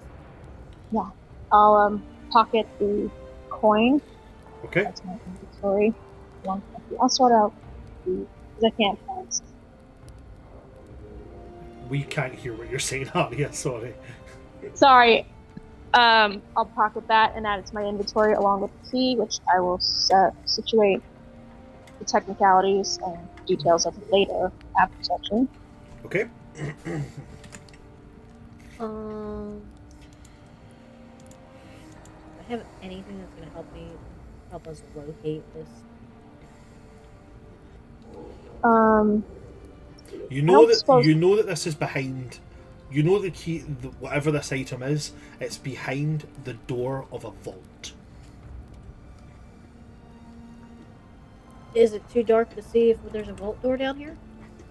No, there's definitely nothing down here except the remnants of like an old, like shrine or effigy of a dragon. Okay, then we're going up. Yeah. Out of the dark, preferably. Yeah. Back to the bridge. Okay, you guys go back up, all the way back up to the top. To the other side of the bridge. Mm-hmm. You get to the bridge, you cross over it. On the other side, there is a dragon statue. It is holding in its hand a brazier, and its mouth is arced down onto the brazier. There's nothing else here.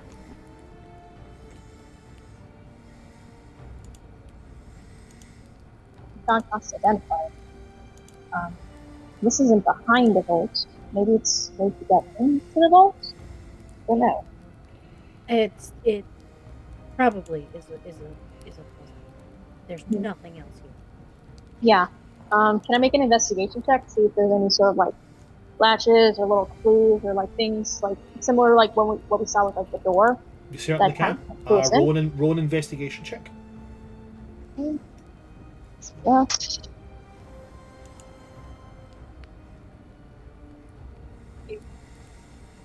Plus 10 plus 2 to 12. 12? On a 12, Yeah. there's definitely some kind of crease. There's definitely something behind here. But you push, you pull, you try to move it. Statue doesn't move. Could use one of my chimes on it, but I don't know if it's like this will count as like off, so it might go away. Have you got any of these? Its mouth is open and it's facing. Yep. You, right? Can I put like oil in its mouth and light its mouth on fire? So you can take oil and then pour it into your hand and put it up. But as you go to put it up, there's a faint breeze coming off of its hand. You rub oil on the inside of its mouth. And then light it. As you light So it, it's like breathing fire. before it even touches the oil, it catches on whatever this was coming out of it, some kind of flammable gas of some kind. It spouts it out onto this brazier. And the brazier lights. As the brazier lights, the statue rotates, opening up to show you another staircase. This staircase doesn't coil all the way down though. It coils once and then it's just a continuing staircase down. Still dark? I'm getting my steps in today, aren't I? Oh, this West thinks that they've been cardio. Brand, is it Going still down. dark? What?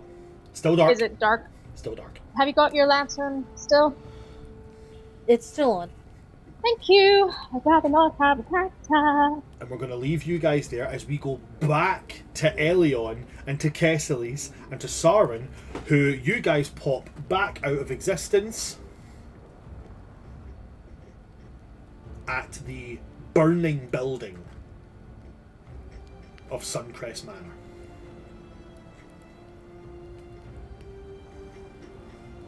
Kessilis looks around, and as he sees the burning building, he's gonna...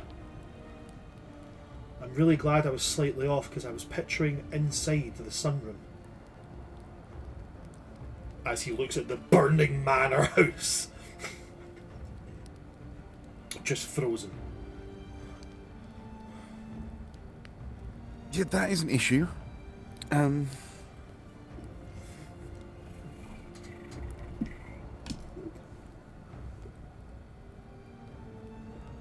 Any idea where they went? I'm assuming they weren't inside.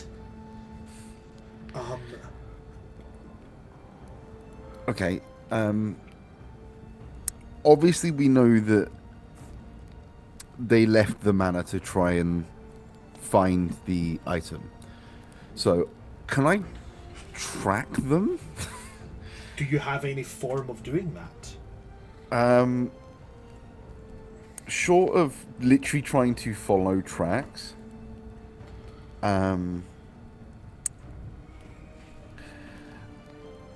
The best I can do, but I don't know if they would be within range, is locate object, which sure, I'll try. Locate object is within how far? 1,000 feet. 1,000 feet. Locate object. What object are you trying to locate? Arya's winged boots. Arya's wing boots?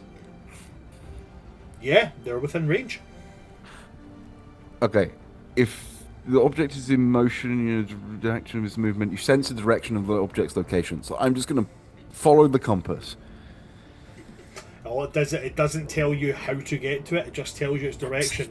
And Okay. it's beneath you. Okay. They are this way. That is a problem. Yes. Do you know where the building is? Do you know where the vault that they're going to is? Do you know how to get to the vault? We don't know anything, do we? We have no idea what we're doing here. we fought halfway. How did we not think of a rendezvous position?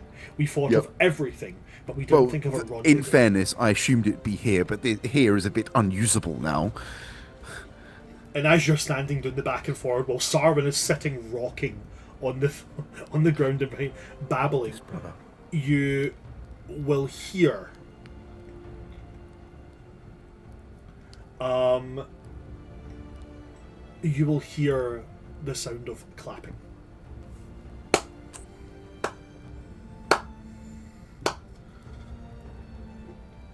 Sure, I'll turn. You turn, and this is where we're going to wrap the session. But I'm going to give a bit of an extended end credit scene here. As you'll see walking towards you, Elion, Orlin Solarin. Mm-hmm. With that blade Durandal across his back. Bravo, truly.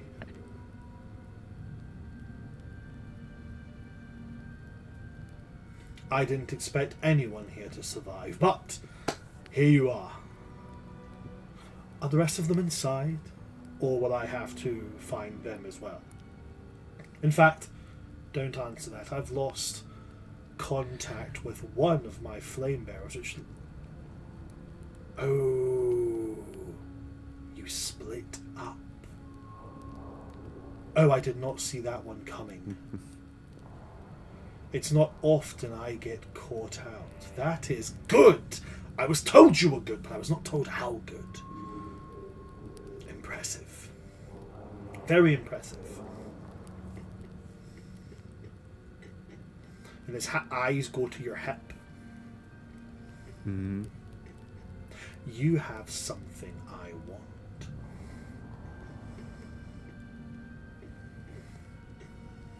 If you want it, come and get it.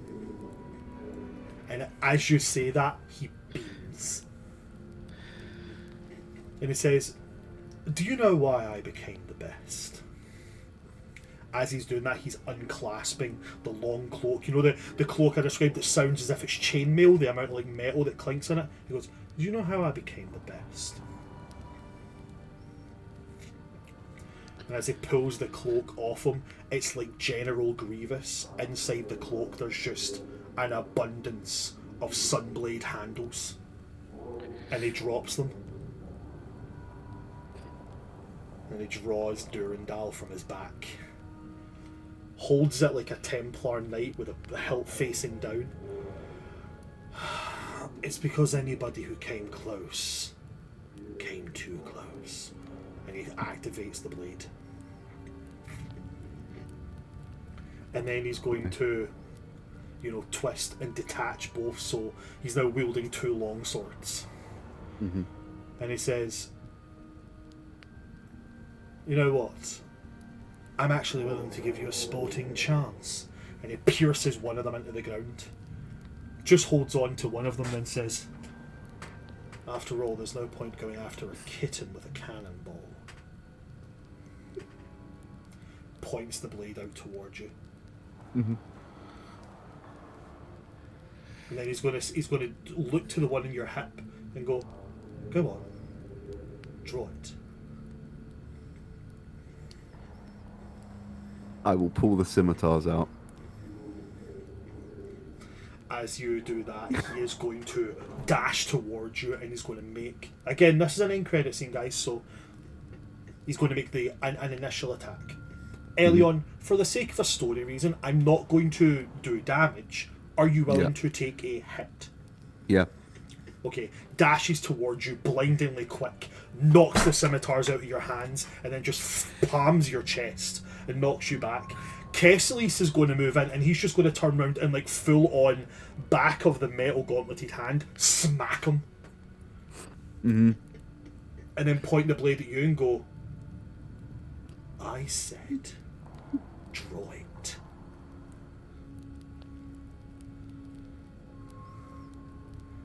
Okay. Okay.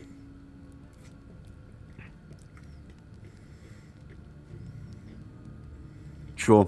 Yeah. Yeah. So you put your hand to the hilt, Mm-hmm. you take it out, and you're going to activate Lightbringer. Yeah. You turn it on and his eyes go wide. So it is. I'd heard rumours, but I never thought I'd actually see it. The blade flicks up just slightly. Now, not the blade was pointing at Lightbringer the whole time, and now he's pointing it towards you. He's going to say, I've killed everybody else who could have wielded it. Killed everybody else it had chosen. Killed everybody in the bloodline it would have chosen. And you're the last one. Now it'll finally be mine.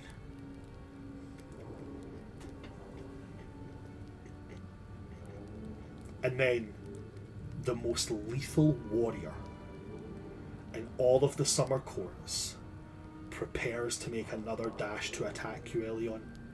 Mm-hmm. At which point Lorelai's voice is going to go from the back of the house. Sorry, but you missed one. And as he's going to look at her, he's going to go,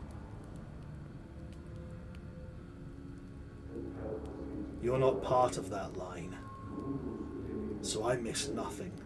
She's going to go, no, but he is. At which point, Elion, while you're standing looking at him, a figure is going to step out from behind him, charred, burned all over, like crispy, and is going to draw from his back not a sunblade, right? Not a sunblade. Just a huge two-handed sword and pull off a helmet as Maltharion is going to look at this guy, look at you, give you a nod of, we're doing this. Right. And then look at him and go, you blew up my family's home. Mm-hmm. Elion, I hope you don't mind me helping you out here. And then takes a stance very similar to this guy. Mm-hmm. Mm-hmm.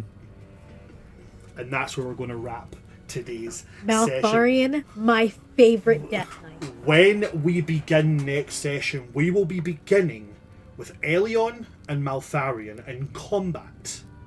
Please. And Reverie and Arya in a dash for time. As we're going to see what happens first. Do they magically beat him? Or do they get the item and bring it back? Guys, Maltharion. thank you very much for coming to see us today, folks. Doing MVP for today, I'm going to have to pop it up to... Oh god, the decision. I'm going to have to roll for it. I'm going to be honest, I'm going to have to roll for it.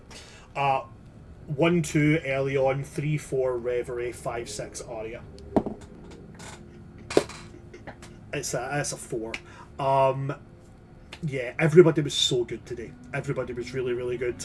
But I don't want to end the I don't want to begin the holidays with everybody getting important and then start the new thing with everybody getting important. So, Reverie, I'm giving you my vote. What's everybody else's call? It's so hard. Everyone was so great in this, but I do have to give it to Reverie just because of that. Bye. That was so good. The banishment was absolutely clutch. Oh my god, that was so good. Not only just because it was clutch, but because of the sassiness of it. Bye. Harry? Just from a different perspective, I want to give it specifically to you, but for the emotional toll of having to run a split party, because I do not wish that on anybody. It's fun when you've got it's fun in certain things. It's fun in certain things. Thank you very much. I appreciate that. Reverie, comes down to you. I was also gonna vote for you for running a split party. So we got a 2 on 2. Okay. I've always said that it'll usually come down to if it's a split, then it'll go to both. So I'm happy to do that. Because usually the DM's meant to be the tie break, but the DM's been voted for. But the DM's been voted for. DM is awesome. So yeah, cool. Both of us will take it. Yay! I used my portent, so I'll get another one. I And also it's used my the portent. exact. Well, no, sorry, it's not the exact same. It's one more than the last one I had. I had a 13, and now I got a 14. Mine's not. Mine's the exact same. Fucking That's great. so- Absolutely. Another Oh, no. nat 1. Yeah. Love it. That's amazing. Okay, well, fantastic. To everybody that came to see us today, thank you so much. It was so good to see everybody here. Our next session, guys, is going to be, I'm not sure if it's going to be tomorrow or Wednesday. There's a possibility of a session tomorrow because we are going to be moving the Tides of Chaos from Fridays to Tuesdays. Because it's just a bit better timing for everybody. So we might get a Tides of Chaos session tomorrow. I'll need to double check. If you do, there will be a publication on our social medias. You can find us anywhere at World Tree Quests. We are most active on our Threads and our Blue Sky. So do check there. I'm trying to get to the point of making a post on our World Tree Quest TikTok every day. So please do go and check that out as well. If you do, any follow helps, any subscription on our YouTube channel helps, and obviously everybody's in a position right now where we're just after Christmas, but if you do have the possibility of subscribing on Twitch, we wholeheartedly love and appreciate every single bit of support that we get. If you want to see any of the personal stuff that I do, you can go check me out at Oops All Brands everywhere.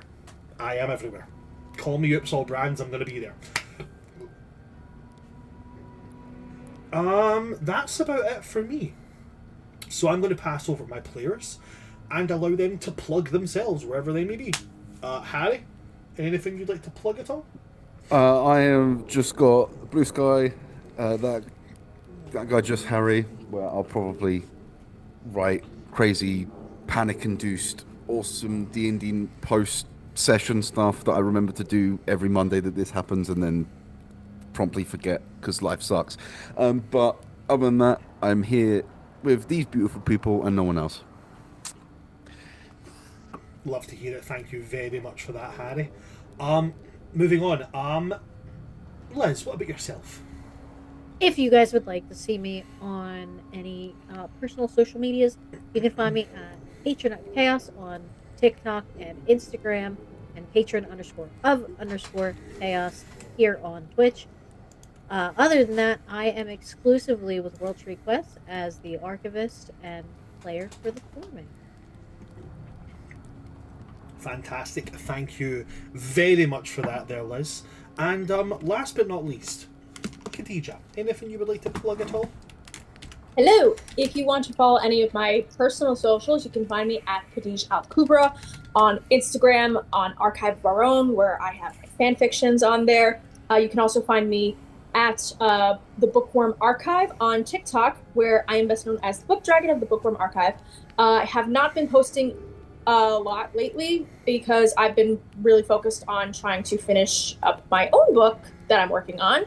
But I still have a lot of great playlists and recommendations there. So if you love wholesome kind of feels of content and fantasy stuff, as well as having really good book recommendations shoved down your throat, I'm the guy you go to. Wow, it's been a hot minute since I've said that.